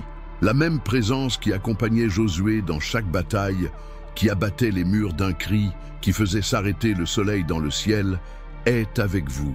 Même lorsque tout autour de vous semble incertain. Même lorsque vous vous sentez trop petit pour ce que Dieu vous a appelé à faire. Si vous vous êtes déjà senti ainsi, paralysé avant même d'avoir commencé, commentez maintenant « Jésus est ma force ». Écrivez ceci comme une déclaration prophétique, comme un cri qui brise le silence du doute, comme un acte de foi qui dit « Je traverserai quand même ce Jourdain ». Et si ce message vous a parlé profondément, cliquez sur « J'aime », non pas comme un geste automatique, mais comme un acte spirituel. Un signe que vous dites « oui » à la direction de Dieu, même si vous tremblez intérieurement. Votre like pourrait être le pont qui permettra à ce mot d'atteindre quelqu'un qui est sur le point d'abandonner aujourd'hui. Vous pouvez être cette chaîne. Maintenant, respirez profondément. Fermez les yeux un instant et imaginez Josué debout avec le peuple derrière lui et le Jourdain devant lui. Il tremble, mais il avance. Non pas parce qu'il a confiance en lui-même, mais parce qu'il a confiance en celui qui l'a appelé. Vous vous voyez là-bas?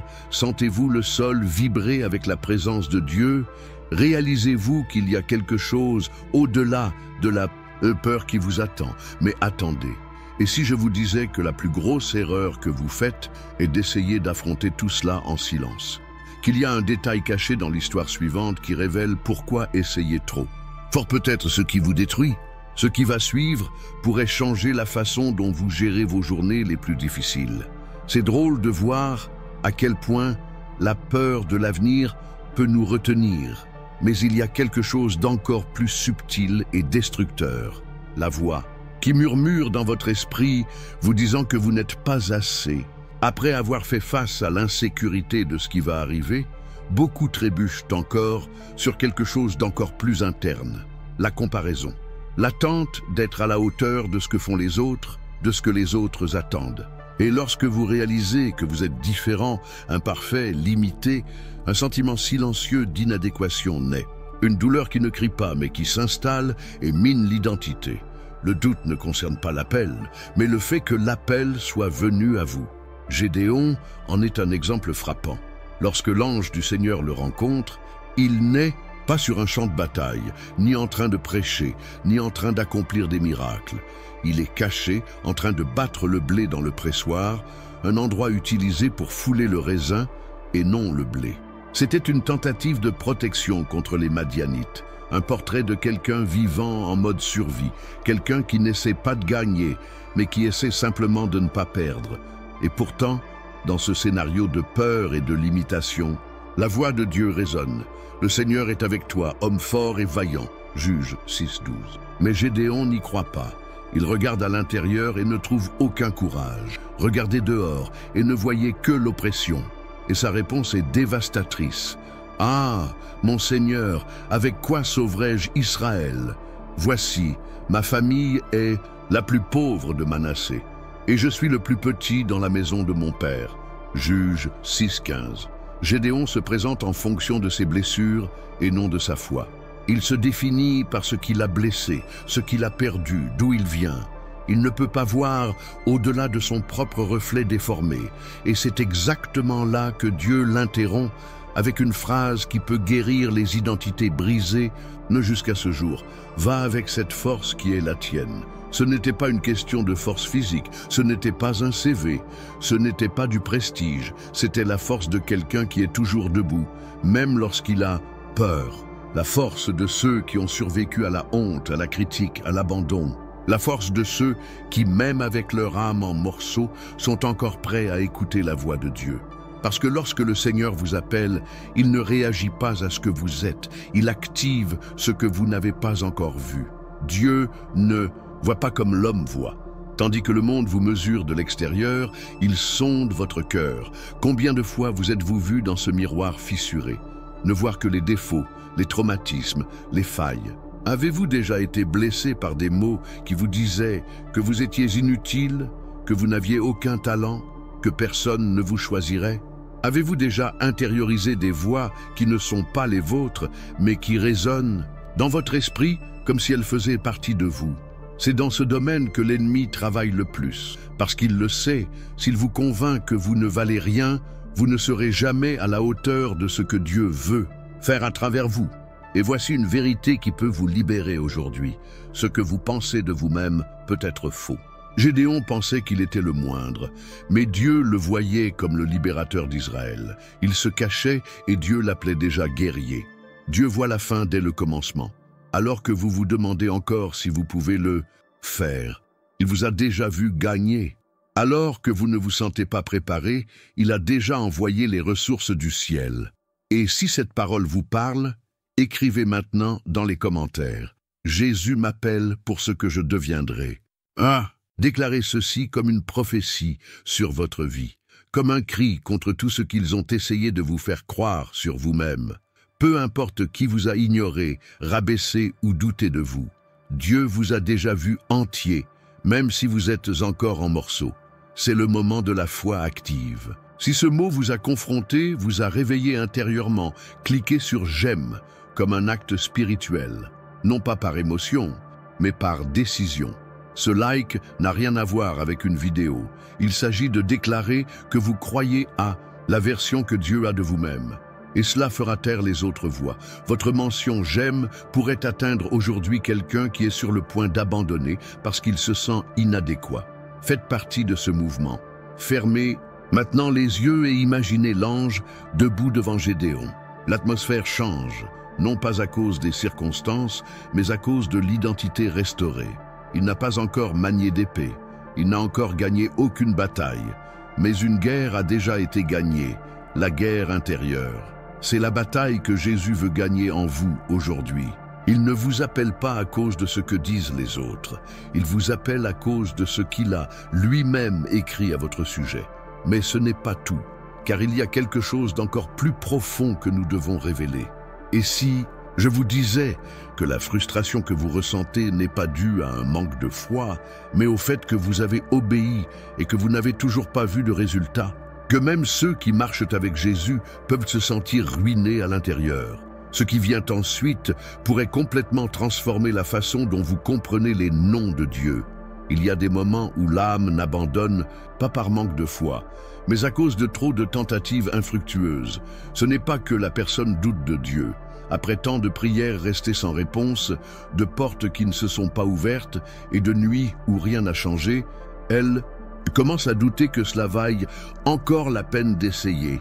C'est la frustration de ceux qui obéissent, de ceux qui font confiance, de ceux qui continuent à jeter leurs filets et reviennent toujours les mains vides.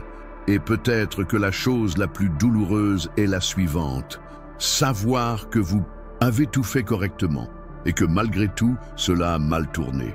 Si ce sentiment vous a déjà traversé l'esprit, l'histoire de Pedro vous trouvera aujourd'hui. Pedro connaissait la mer. C'était un pêcheur expérimenté. Ce n'était pas sa première nuit d'essai, mais ce matin-là, quelque chose était différent. Le manque de résultats était source de honte, de découragement et d'impuissance.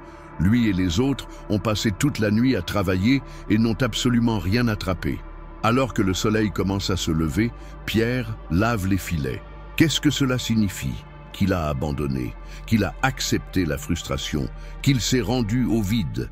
Et c'est précisément dans ce scénario de faillite qu'apparaît Jésus. Jésus n'arrive pas au début de la tentative. Il arrive alors que tout a déjà été essayé, alors que Pedro avait déjà décidé d'arrêter. Et il monte dans la barque, c'est en soi symbolique, parce que le bateau représente le domaine de la vie de Pierre, qui était en crise.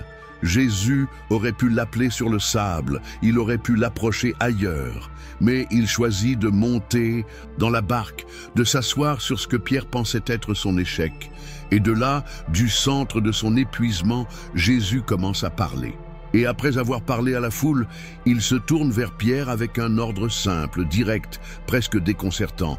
Avancez en pleine eau et jetez vos filets pour pêcher. Luc 5, 4. Pierre répond avec la voix de quelqu'un qui est fatigué. Maître, nous avons travaillé dur toute la nuit sans rien prendre. Luc 5, 5. Cette phrase véhicule l'épuisement, le scepticisme, peut-être même la douleur. Mais il ajoute ensuite quelque chose qui change tout. Mais sur ta parole, je jetterai le filet. Il n'y a ici aucun enthousiasme, aucune attente. Il y a reddition. Une obéissance fatiguée mais vraie, et quand il obéit, non pas parce qu'il croit que cela va marcher, mais parce qu'il fait confiance à celui qui a donné l'ordre, le miracle se produit. La même mer, le même bateau, le même réseau. Mais avec Jésus à la barre, le résultat change. Les filets se brisent presque à cause de tant de poissons. Ce qui était autrefois rare déborde désormais. Combien de fois avez-vous ressenti exactement cela ? Après avoir tout fait, tout prié, tout jeûné, tout servi, et pourtant, il semble que rien ne change. Vous êtes-vous déjà demandé si cela valait la peine d'essayer à nouveau? Avez-vous déjà pensé à laver vos filets et à continuer votre vie, même avec le cœur lourd? Alors écoutez, Jésus vous parle, et il dit qu'il y a encore de la pêche après l'échec, qu'il y a encore multiplication après frustration, que votre histoire ne se termine pas dans le vide. Il entre dans votre bateau, votre entreprise, votre ministère, votre routine, non pas pour vous exposer, mais pour vous restaurer. Si ce mot vous a interpellé, commentez maintenant.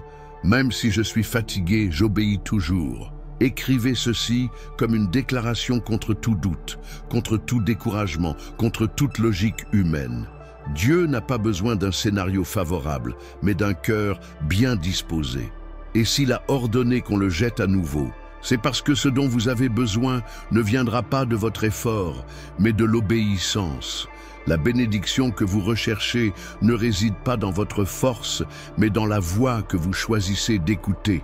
Et c'est là que beaucoup trébuchent, parce qu'ils croyaient que l'obéissance garantissait un succès immédiat. Mais ce n'est pas comme ça. L'obéissance, c'est faire confiance, même sans comprendre. C'est lancer son filet, même après une nuit frustrante. C'est faire un pas même sans voir le sol. La foi n'est pas l'absence de fatigue. Il s'agit de continuer, même si vous êtes fatigué. Et Pierre l'a prouvé. Le miracle ne s'est pas produit au moment où il l'aurait cru. C'est arrivé quand il a décidé d'obéir, même s'il pensait qu'il ne pouvait plus le faire. Et cela pourrait être votre clé aujourd'hui. La frustration que vous ressentez pourrait-elle ne pas être un signe de défaite, mais le prélude à une instruction divine que vous ignorez? Jésus vous parle. Et quand il parle, même la mer s'incline. Les eaux qui auparavant ne portaient même pas de fruits se transforment maintenant en abondance. Et il ne le fait pas juste pour vous surprendre, il le fait pour vous appeler à quelque chose de plus grand. Car après le miracle, Pierre quitte tout et suit Jésus. La pêche n'était qu'une invitation, un signe qu'il y a bien plus que ce que l'on voit. Peut-être que ce qui semble être un échec aujourd'hui sera l'endroit où vous avez entendu l'appel qui a changé votre vie demain. Et si vous pensez que c'est tout, et si je vous disais que la prochaine étape n'est pas toujours un retour en arrière, mais une confrontation avec ce que vous fuyez depuis des années, parce qu'il arrive un moment où il faut retourner au point de douleur et découvrir que Jésus vous y attend déjà. Ce qui vient ensuite pourrait guérir des décennies de honte et de désorientation. Après une longue série de tentatives, de batailles menées dans l'esprit et dans l'âme, il arrive un moment où l'être humain s'arrête tout simplement, pas par faiblesse, mais par épuisement. Parfois, s'arrêter ne signifie pas abandonner. C'est une tentative de survivre au vide qui s'est formé à l'intérieur. Frustration, culpabilité, déception, tout devient un nœud qui paralyse. Et quand tout cela se produit en même temps, le sentiment d'être perdu apparaît. Pas perdu géographiquement, mais intérieurement. Comme si votre boussole vous avait été arrachée des mains et que le monde entier tournait autour de vous, sans vous donner de direction. C'est de ce sentiment dont nous parlons maintenant. Et il y a un personnage biblique qui représente cela comme personne d'autre, le Fils prodigue. L'image est dévastatrice. Un jeune homme qui avait autrefois tout, une maison, une identité, un héritage, de l'affection, se retrouve maintenant au milieu de la boue, se battant pour de la nourriture avec des cochons. Mais ce qui est le plus choquant, ce n'est pas où il se trouve. C'est comme ça qu'il est arrivé là. Ce n'était pas soudain, c'était petit à petit. D'abord, il y a eu le désir de partir, puis la décision hâtive, puis la séparation. La distance devenait normale. Jusqu'au jour où il s'est rendu compte qu'il ne savait plus qui il était. Ce processus de perte d'identité est silencieux. Cela commence par de petites concessions. Une prière qui n'est pas dite, une vérité qui est ignorée, une blessure qui est abritée, une fierté qui est nourrie. Et quand l'âme se réveille enfin, le corps est déjà dans la porcherie.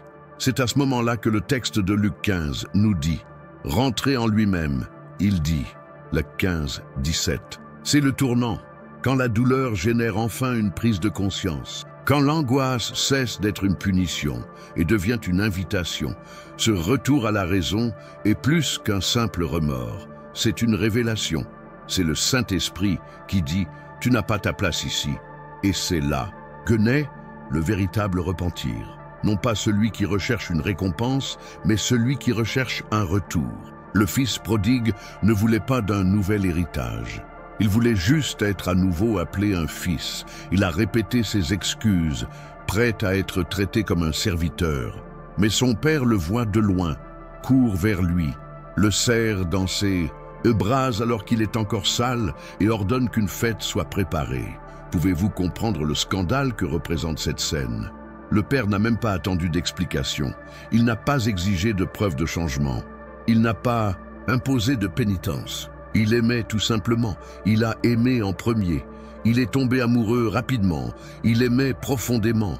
Car pour Dieu, le plus important n'est pas ce que vous avez fait, mais le fait que vous reveniez. Et c'est peut-être ce que Jésus veut que vous compreniez aujourd'hui. Vous n'êtes pas trop perdu. Tu es juste loin. Et celui qui est loin, il peut revenir. Si ce message vous a touché, commentez maintenant. Je reviendrai, Père. N'écrivez pas simplement pour le plaisir d'écrire. Prends-en une décision, une prière, un cri du cœur. Parce que peut-être que ce qui vous retient dans la vie aujourd'hui n'est pas un manque de foi, mais trop d'orgueil pour reconnaître que vous devez revenir en arrière. Et Jésus vous parle maintenant. Il dit « Viens, il y a encore de la place à table. Tu as encore des vêtements neufs, tu as encore ta bague et tes sandales. Ce que le Père a préparé pour vous n'a pas été annulé par votre rébellion. J'attends juste ton retour. Combien sont émotionnellement perdus? Non pas parce qu'ils se sont rebellés contre Dieu, mais parce qu'ils ont cessé d'écouter la voix qui les a rappelés. Avez-vous déjà remarqué à quel point il est facile de s'habituer à la douleur lorsqu'elle est constante? Mais la vérité est qu'aucune douleur n'a été créée pour vivre en vous. Chaque douleur a une voix, et celui sur le mal du pays crie plus fort que tout. Le Fils prodigue n'a pas été poussé par son père. Il est parti parce qu'il le voulait, mais il est revenu parce qu'il l'a ressenti, parce qu'il est revenu à la raison. Et peut-être que votre plus grand miracle aujourd'hui est de revenir à la raison aussi. Mais attendez, et si je vous disais que le véritable drame de cette histoire n'était pas le Fils qui est sorti, mais l'autre Fils, celui qui est resté à l'intérieur, mais qui s'est perdu à l'intérieur. Ce qui vient ensuite pourrait ébranler votre compréhension de la justice et de la grâce. Après une longue période où l'on se sent oublié, sous-estimé et invisible, quelque chose d'encore plus silencieux et dangereux peut surgir. Le doute. Elle ne crie pas, elle ne fait pas d'histoire, mais elle contamine tout. On ne commence pas par renier la foi. Cela commence par un « et si ». Et si je me trompais? Et si Dieu ne m'écoutait pas? Et si tout cela n'était qu'imagination? Le doute, lorsqu'il n'est pas affronté, devient paralysant. Elle fait geler l'âme. Et le pire, souvent, ceux qui doutent se sentent coupables de douter. Et ce cycle détruit tout espoir de recommencer. Mais il y a quelqu'un dans la Bible qui a vécu cela profondément. Thomas, celui qui a marché avec Jésus, a vu des miracles, a entendu des promesses. Mais à ce moment-là, il avait le plus besoin de croire. Tout en lui s'effondrait. Jésus était mort. Ce qui semblait être la fin du monde pour les disciples. Et lorsqu'il fut ressuscité, il apparut aux autres, mais Thomas n'était pas présent. Et quand ils lui ont dit que le Seigneur était vivant, sa réponse a été directe. « Si je ne vois pas, si je ne touche pas, je ne croirai pas. » Jean 20, 25. C'est le cri d'une âme blessée. Ce n'est pas seulement du scepticisme, c'est de la douleur. C'est un traumatisme. Thomas a vu le Maître mourir. J'ai ressenti l'absence. Il a affronté l'obscurité du samedi sans réponse. Alors, quand la nouvelle de la résurrection arrive, il ne peut pas l'accepter, non pas parce qu'il n'aime pas Jésus, mais parce que vous essayez de vous protéger de la déception. Combien de fois avez-vous fait la même chose? Combien de fois votre foi a-t-elle été bloquée non pas par l'incrédulité, mais par la peur de croire à nouveau et d'être blessé? Mais Jésus vous parle, et il parle aussi à Thomas. Ce qui est étonnant, c'est que 8 jours plus tard, Jésus réapparaît. Et cette fois, il s'adresse directement à Thomas. Aucune réprimande, aucune humiliation, juste de l'amour. Il dit « Touche ici, regarde mes mains, mets ta main dans mon côté et ne sois pas incrédule, mais crois. » Jean 20, 27. Jésus répond avec grâce, parce qu'il connaît la racine du doute. Il savait que le cœur de Thomas l'aimait toujours. Il était juste blessé. Et le toucher qui guérit le doute n'est pas celui de la logique, c'est celui de la présence. C'est le toucher de la compassion.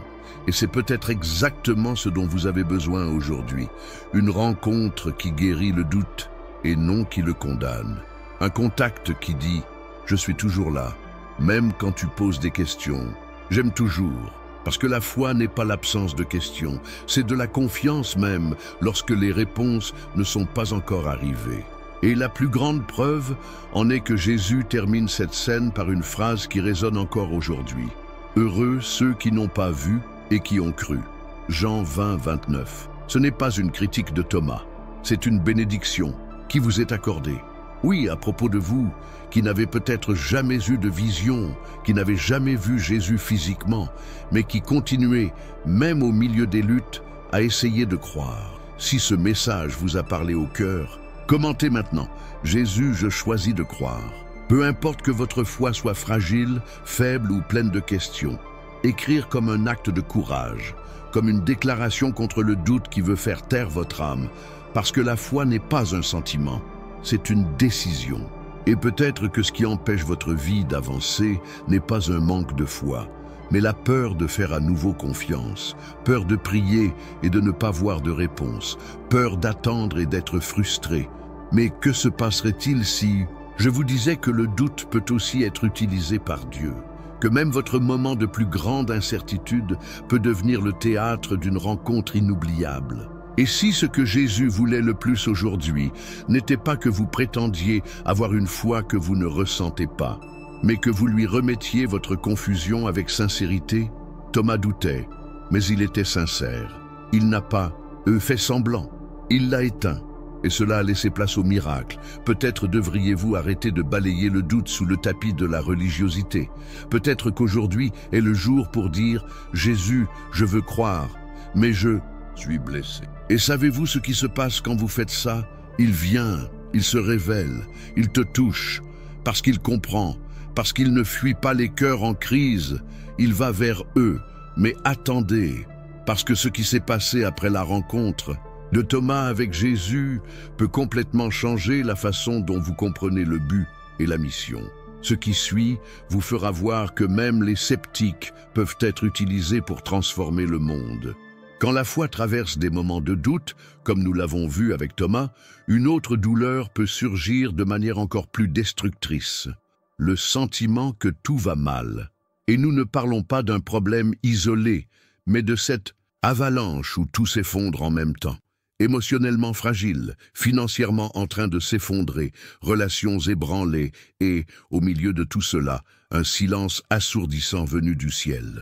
On a l'impression que le monde s'effondre sur notre tête et que chaque tentative de se remettre sur pied est étouffée par de nouvelles mauvaises nouvelles. Quiconque a vécu cette expérience sait que ce sentiment n'est pas seulement celui d'une perte, mais celui d'une confusion spirituelle. La question qui me vient à l'esprit est « Où est Dieu quand tout va mal ?» C'est dans cette atmosphère que l'on retrouve Paul et Silas. Pas dans une cathédrale, ne pas prêcher aux foules, mais à l'intérieur d'une prison sombre, froide et injuste, ils avaient été battus, saignements, collés par les pieds au tronc. L'endroit où ils se trouvaient ne les limitait pas seulement physiquement, il menaçait aussi leur espoir même. Imaginez, vous vous consacrez à obéir à Dieu, à prêcher la vérité, à guérir les gens, et en échange de cela, la violence et la prison. N'importe qui remettrait tout en question. Mais il y a quelque chose de puissant dans cette histoire, quelque chose qui change tout. Acte 16, 25 dit, vers le milieu de la nuit, Paul et Silas priaient et chantaient les louanges de Dieu et les autres prisonniers les écoutaient. Pouvez-vous visualiser cela? La scène est surréaliste. Dans leur moment le plus sombre, littéralement et spirituellement, ils décident de louer. Louange au milieu du chaos. Félicitez-le même s'il n'y a aucune raison apparente. Louez lorsque les chaînes sont encore attachées. Et c'est peut-être la clé qui vous manque, la louange dans la vallée, parce que ce qui vient ensuite est choquant.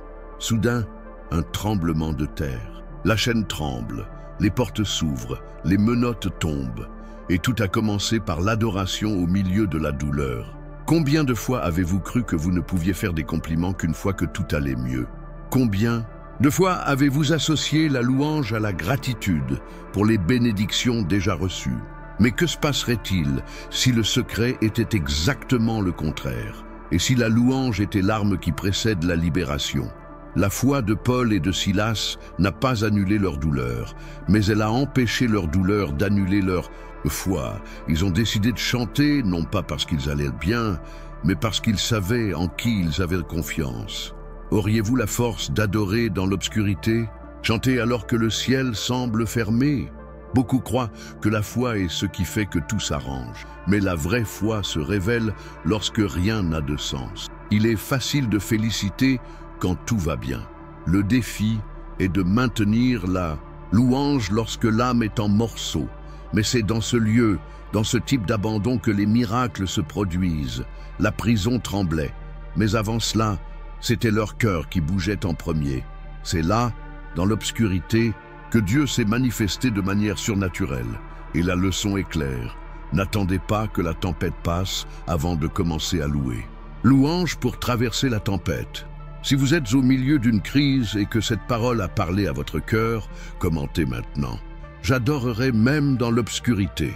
Cette phrase n'est pas seulement une affirmation, c'est un acte de guerre spirituelle. C'est toi qui dis à ta douleur qu'elle ne te fera pas taire. C'est vous qui dites à la prison que votre culte n'est pas enchaîné. Vous êtes-vous déjà demandé si tout ce qui s'effondre dans votre vie est en fait le cadre idéal pour un mouvement divin? Et si le chaos qui vous entoure était le théâtre du prochain tremblement de terre spirituel qui briserait des chaînes invisibles, le geôlier, voyant les portes ouvertes, pensa que tout était perdu. Il allait se suicider. Mais Paul a crié « Ne te fais pas de mal, nous sommes tous là ». Acte 16, 28. En d'autres termes, le miracle n'était pas seulement une libération pour Paul et Silas. Il s'est tourné vers les autres. Leurs éloges ont sauvé des vies. Cela a transformé la réalité de cet endroit. Peut-être que vos éloges, même lorsqu'ils sont blessés, sont la seule lumière que voit quelqu'un de proche de vous. Peut-être pensez-vous que votre culte est trop petit, trop fragile. Mais aux yeux de Dieu, il est puissant, parce qu'elle naît de la douleur, mais pointe vers la foi. Et savez-vous quel a été le résultat? Le geôlier s'est converti. Votre famille a été sauvée. La chaîne est devenue un autel. N'est-ce pas exactement ce que Dieu veut faire aujourd'hui? Prendre la place de votre douleur et la transformer en point de départ de quelque chose d'éternel? Jésus vous parle et il dit « Adorez ». Même si vous pleurez, adorez. Même si vous saignez, adorez. Même si vous ne comprenez pas, adorez.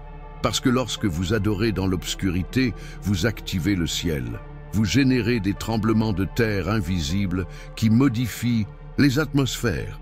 Mais que diriez-vous si je vous disais qu'il y a quelque chose dans cette histoire que presque personne ne remarque et qui peut complètement transformer la façon dont vous voyez les cicatrices sur votre âme?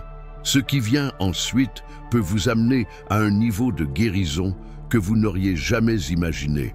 Après avoir traversé la sombre vallée où Paul et Silas ont loué Dieu en prison, nous sommes conduits vers une douleur plus silencieuse, une douleur qui ne crie pas, mais qui palpite.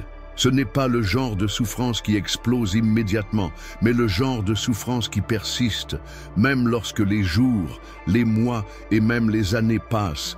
C'est la blessure qui ne guérit pas, le vieux traumatisme, le souvenir que vous essayez d'oublier, mais qui persiste à réapparaître alors que tout semble aller bien. Beaucoup marchent avec ces douleurs cachées. Ils ne se présentent pas aux examens, mais ils détruisent le sommeil, la confiance, le rire. Et c'est avec cette douleur que Jacob a dû apprendre à vivre. Mais avant de parler de la blessure, il faut comprendre la confrontation. Jacob était quelqu'un qui, pendant longtemps, a essayé de tout résoudre avec la force de ses propres bras. Il a triché, il s'est enfui, il a menti. Et même s'il avait prospéré, il y avait un vide en lui, une peur qui l'accompagnait. Les retrouvailles avec son passé, représentées par Ésaü. Cette nuit-là, avant de retrouver son frère, il s'est séparé de tout le monde, était seul et là, dans le désert, quelque chose de surnaturel s'est produit. Genèse 32 nous montre ce moment comme l'un des plus intenses de la Bible. Jacob lutte avec un homme jusqu'à l'aube. Mais cet homme n'était pas ordinaire. C'était Dieu lui-même sous une forme visible, un choc spirituel, une confrontation interne, une bataille entre qui était Jacob et ce que Dieu voulait faire de lui. Au plus fort du combat, Dieu touche le creux de la cuisse de Jacob et il devient boiteux. Le combat cesse. Jacob, maintenant blessé, déclare « Je ne te laisserai pas partir à moins que tu ne me bénisses ». Genèse 32, 26. Dieu change son nom en Israël, mais quelque chose demeure. La marque de la lutte. Il s'éloigne en boitant. Et c'est là que réside la beauté cachée de l'histoire. Il en sort béni, mais blessé. Et c'est ce paradoxe que vivent tant de gens aujourd'hui. Ils pensent que la présence de douleur signifie l'absence de bénédiction. Mais que se passe-t-il si c'est exactement le contraire? Et si cette douleur, cette marque que vous portez, était le signe qu'il y a eu une véritable rencontre avec Dieu? Combien de fois avez-vous cru que vous ne seriez utilisé par Dieu, qu'après avoir été guéri de tout, que cela n'aurait de valeur qu'après avoir surmonté tous les traumatismes? Mais la Bible nous montre un Dieu qui n'attend pas votre perfection. Il travaille sur vos imperfections. Jacob n'a pas été laissé sans bénédiction parce qu'il boitait. Au contraire. À partir de ce moment-là, il avait un nouveau nom, un nouveau but, une nouvelle identité. La blessure ne l'a pas limité. Elle lui rappelait chaque jour qu'il avait été touché par Dieu. Et ce souvenir le soutenait. Peut-être que ce que vous voyez comme un défaut, comme une faiblesse, comme un problème non résolu, est ce que Dieu utilise pour vous maintenir au bon endroit. La douleur ne vous invalide pas. Elle peut vous rappeler que vous avez survécu, que tu n'es plus là où tu étais et que tu as été touché par quelque chose de plus grand. Si ce mot vous parle, commentez maintenant. Même si je suis blessé, je marche avec détermination. Il ne s'agit pas de nier la douleur, mais de transformer la douleur en direction. Croyez-vous vraiment que Dieu ne peut utiliser que des personnes entières? Ou préfère-t-il les brisés qui se rendent, des gens qui ont appris à dépendre, qui ne comptent plus sur son propre ego mais sur la grâce? Jacob, avant le combat, était un stratège. Après le combat, il est devenu accro. Il boitait, mais il avançait, et c'est trop puissant. Car peut-être, contrairement à ce que vous avez entendu, votre faiblesse n'est pas ce qui vous éloigne de Dieu. Elle pourrait bien être exactement ce qui vous rapproche de lui. Car la grâce s'accomplit dans la faiblesse. Savez-vous ce qui est le plus impressionnant? Même avec sa cuisse déplacée, Jacob va à la rencontre d'Ésaü. Et là, au lieu de la guerre, il y a la réconciliation. Dieu s'était occupé non seulement de Jacob, mais aussi de son passé. Le contact qui faisait mal, guéri. La douleur qui l'imitait, dirigeait, et maintenant il marche différemment, avec des pas lents, mais avec un objectif éternel. Vous boitez peut-être aujourd'hui, émotionnellement, spirituellement, mais si vous laissez Jésus vous guider, ce pas chancelant peut être plus ferme que celui de beaucoup de ceux qui marchent seuls. N'ignorez pas la marque du combat. C'est la preuve que vous avez rencontré Dieu. Elle est son mémorial, la douleur qui ne t'a pas vaincu, le traumatisme qui ne vous a pas paralysé.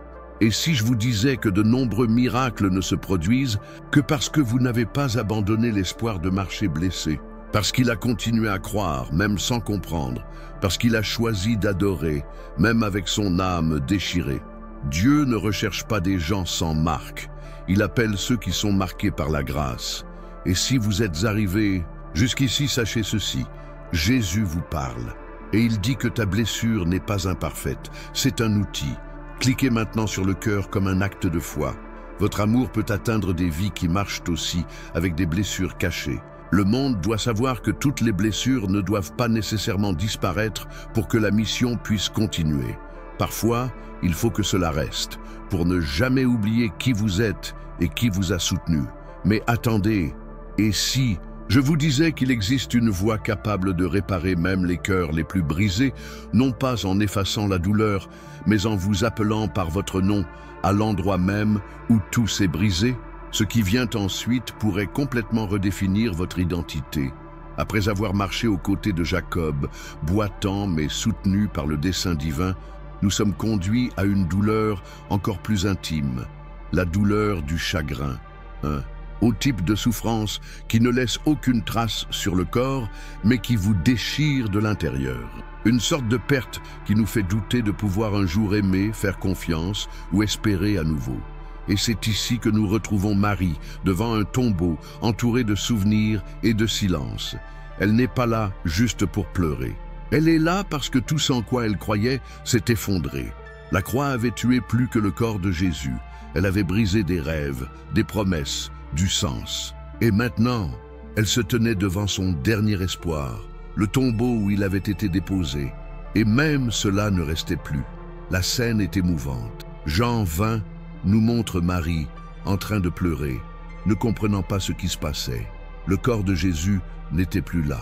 Et même lorsque 2 anges lui demandent pourquoi elle pleure, la douleur est si profonde qu'elle répond qu'avec désespoir, « Ils ont enlevé mon Seigneur, et je ne sais pas où ils l'ont mis. » Elle regarde autour d'elle, voit un homme, mais ne le reconnaît pas. Pensant que c'était le jardinier, il supplie, « Si vous l'avez emporté, dites-moi où vous l'avez mis, et je l'emporterai. » Mais alors, quelque chose change, quelque chose qui détruit tout désespoir en un instant. Jésus ne dit qu'un seul mot, « Marie ». Et quand elle entend son nom, elle le reconnaît. Ce n'était pas un sermon, ce n'était pas un miracle, visible. C'est le son de son propre nom prononcé avec amour qui a apporté une guérison immédiate.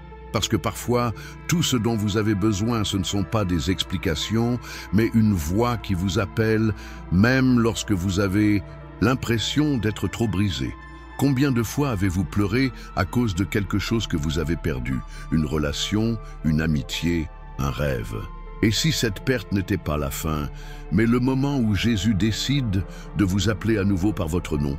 Il y a une douleur universelle, le cœur brisé par quelque chose qui n'est pas revenu, qui n'est pas arrivé, qui ne s'est pas réalisé. C'est dans cette douleur que Jésus agit avec le plus de tendresse. Il ne reproche pas à Marie de ne pas l'avoir reconnue. Il l'appelle simplement. Et c'est ce qu'il veut faire avec vous aujourd'hui.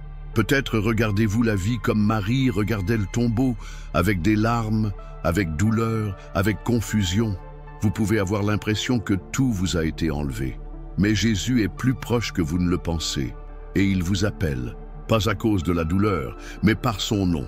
Si ce mot touche votre cœur, écrivez maintenant dans les commentaires « Jésus, j'ai entendu ta voix ». N'attendez pas de tout comprendre pour répondre. Maria n'a pas compris. Elle n'a répondu qu'avec un seul nom, Rabboni, ce qui signifie maître. Elle a reconnu la voix. Sa foi fut restaurée par le son familier de l'amour. Peut-être que votre restauration commence maintenant. Non pas parce que tout est revenu à sa place, mais parce que Jésus vous a rencontré à l'endroit où vous avez tout perdu. Et voici la vérité que presque personne ne dit. Jésus ne vous rendra pas toujours ce que vous avez perdu, mais il vous rendra toujours vous-même. Et quand il se révèle, ce qui a brisé votre cœur perd son pouvoir de vous détruire. La guérison commence lorsque vous comprenez que Jésus n'est pas resté sur la croix ou dans le tombeau. Il est ressuscité et il est vivant.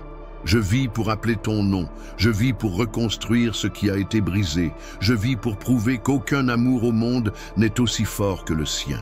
Peut-être qu'aujourd'hui, comme Marie, vous avez juste besoin de vous arrêter et d'écouter.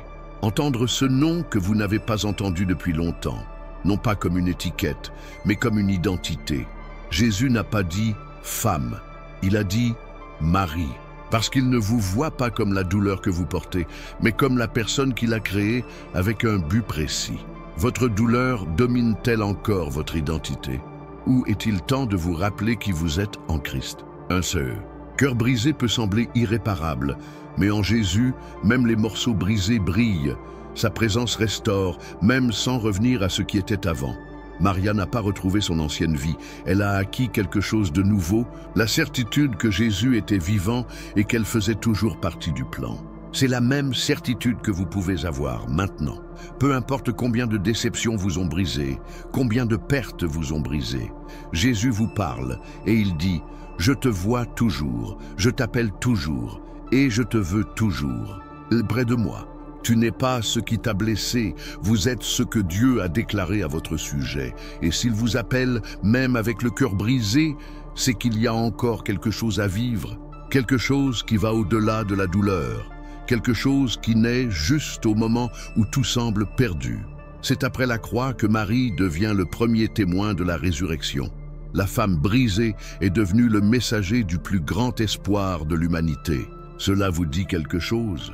Votre douleur ne définit pas votre fin. Cela pourrait être le début d'une mission. Une mission qui commence au moment où vous répondez à la voix de Jésus. Si ce message a parlé à votre cœur, commentez. Maintenant, Jésus m'a appelé par mon nom. Et partagez-le avec quelqu'un qui a également besoin qu'on lui rappelle qui il est. Parce que parfois, tout ce dont une âme blessée a besoin, c'est d'entendre son nom résonner dans le ciel. Et quand cela arrive, même les pièces se soulèvent. Et même si c'est la dernière étape de notre voyage, le message de Jésus continue. Parce qu'il parle encore. C'est toujours en train de guérir. Il appelle toujours. Et si vous avez ressenti cela dans chaque mot, sachez ceci. Jésus vous parle. Et quand il parle, même ce qui était mort revient à la vie. Si vous êtes arrivé jusqu'ici, c'est qu'il se passe quelque chose de plus grand en vous. Ce n'est pas une coïncidence, ce n'est pas seulement une question d'émotion, c'est le paradis qui touche votre âme. Quelque chose est en train de se réaligner, même si vous ne pouvez pas l'expliquer. Il y a des douleurs qui dormaient et qui ont été touchées. Il y a des blessures que vous avez cachées, même à vous-même, et que Jésus guérit aujourd'hui. Tout au long de ce voyage, nous avons vu des hommes et des femmes brisés par la peur, la culpabilité, les doutes, les échecs. Des gens qui, comme vous, ont pensé à abandonner, qui se sont sentis invisibles, abandonnés, perdus. Mais nous avons aussi vu que tous ont été trouvés par Jésus. La même voix qui a appelé Marie du tombeau vous appelle aussi aujourd'hui. Il connaît ton nom. Et plus encore, il sait ce que personne ne voit, parce que Jésus vous parle. Et quand il parle, quelque chose en nous commence à être restauré. Vous êtes peut-être venu ici, traîné, essayant simplement de trouver un dernier souffle. Mais ce qui s'est passé était bien plus que cela. Vous avez été visité par une présence qui ne juge pas, mais guérit. Cela n'exige pas, mais cela appelle. Une présence qui transforme même le silence en réponse. Il est maintenant temps de sceller cette parole, pas seulement avec émotion, mais avec une vraie livraison. Un moment entre vous et Dieu, sans masque, sans excuse.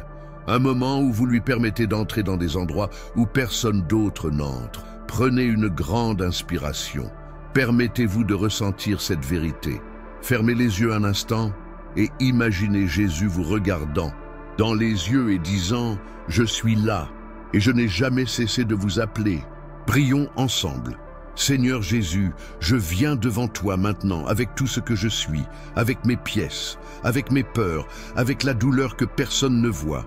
Je reconnais que j'ai essayé d'y aller seul, que je me suis perdu, que je suis resté silencieux alors que je voulais juste crier.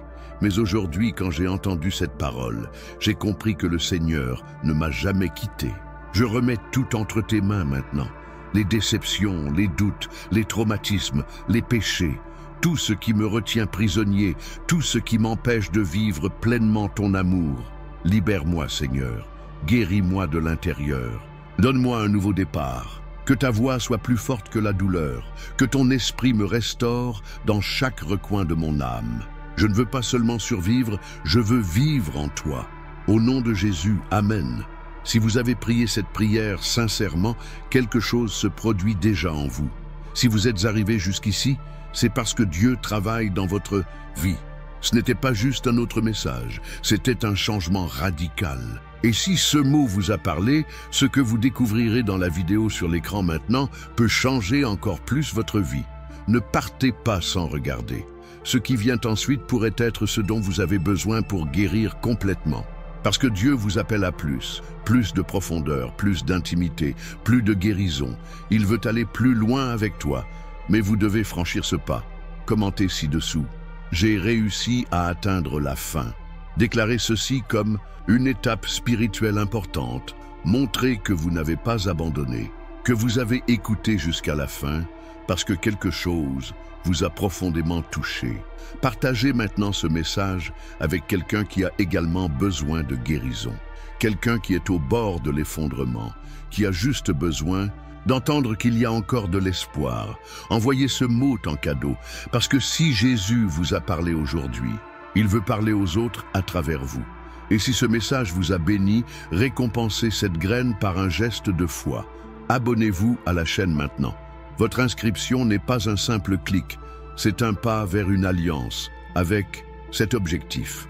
Un engagement à poursuivre ce chemin de restauration, de foi et de transformation. C'est aussi une façon de dire « Je crois qu'il y a encore plus de Dieu pour moi ». Ici, vous n'êtes pas seul. Vous faites partie d'une communauté qui est élevée par Jésus. Une génération qui ne baisse pas les bras, même quand elle n'en a plus la force. Invoque-moi et je te répondrai. Je t'annoncerai de grandes choses, des choses cachées que tu ne connais pas. Jérémie 33, 3. Cette promesse est pour vous. Crie, répondre. Continuez, parce que ce que Dieu a commencé aujourd'hui, il l'achèvera. Et le mot suivant qui apparaît maintenant sur l'écran est la continuation de ce processus. Ne pars pas. La vidéo qui est diffusée maintenant est exactement ce que vous devez voir pour la suite. Ce n'est pas juste une autre vidéo, c'est une réponse. C'est la direction, c'est la libération. Jésus vous parle et il n'a pas encore fini.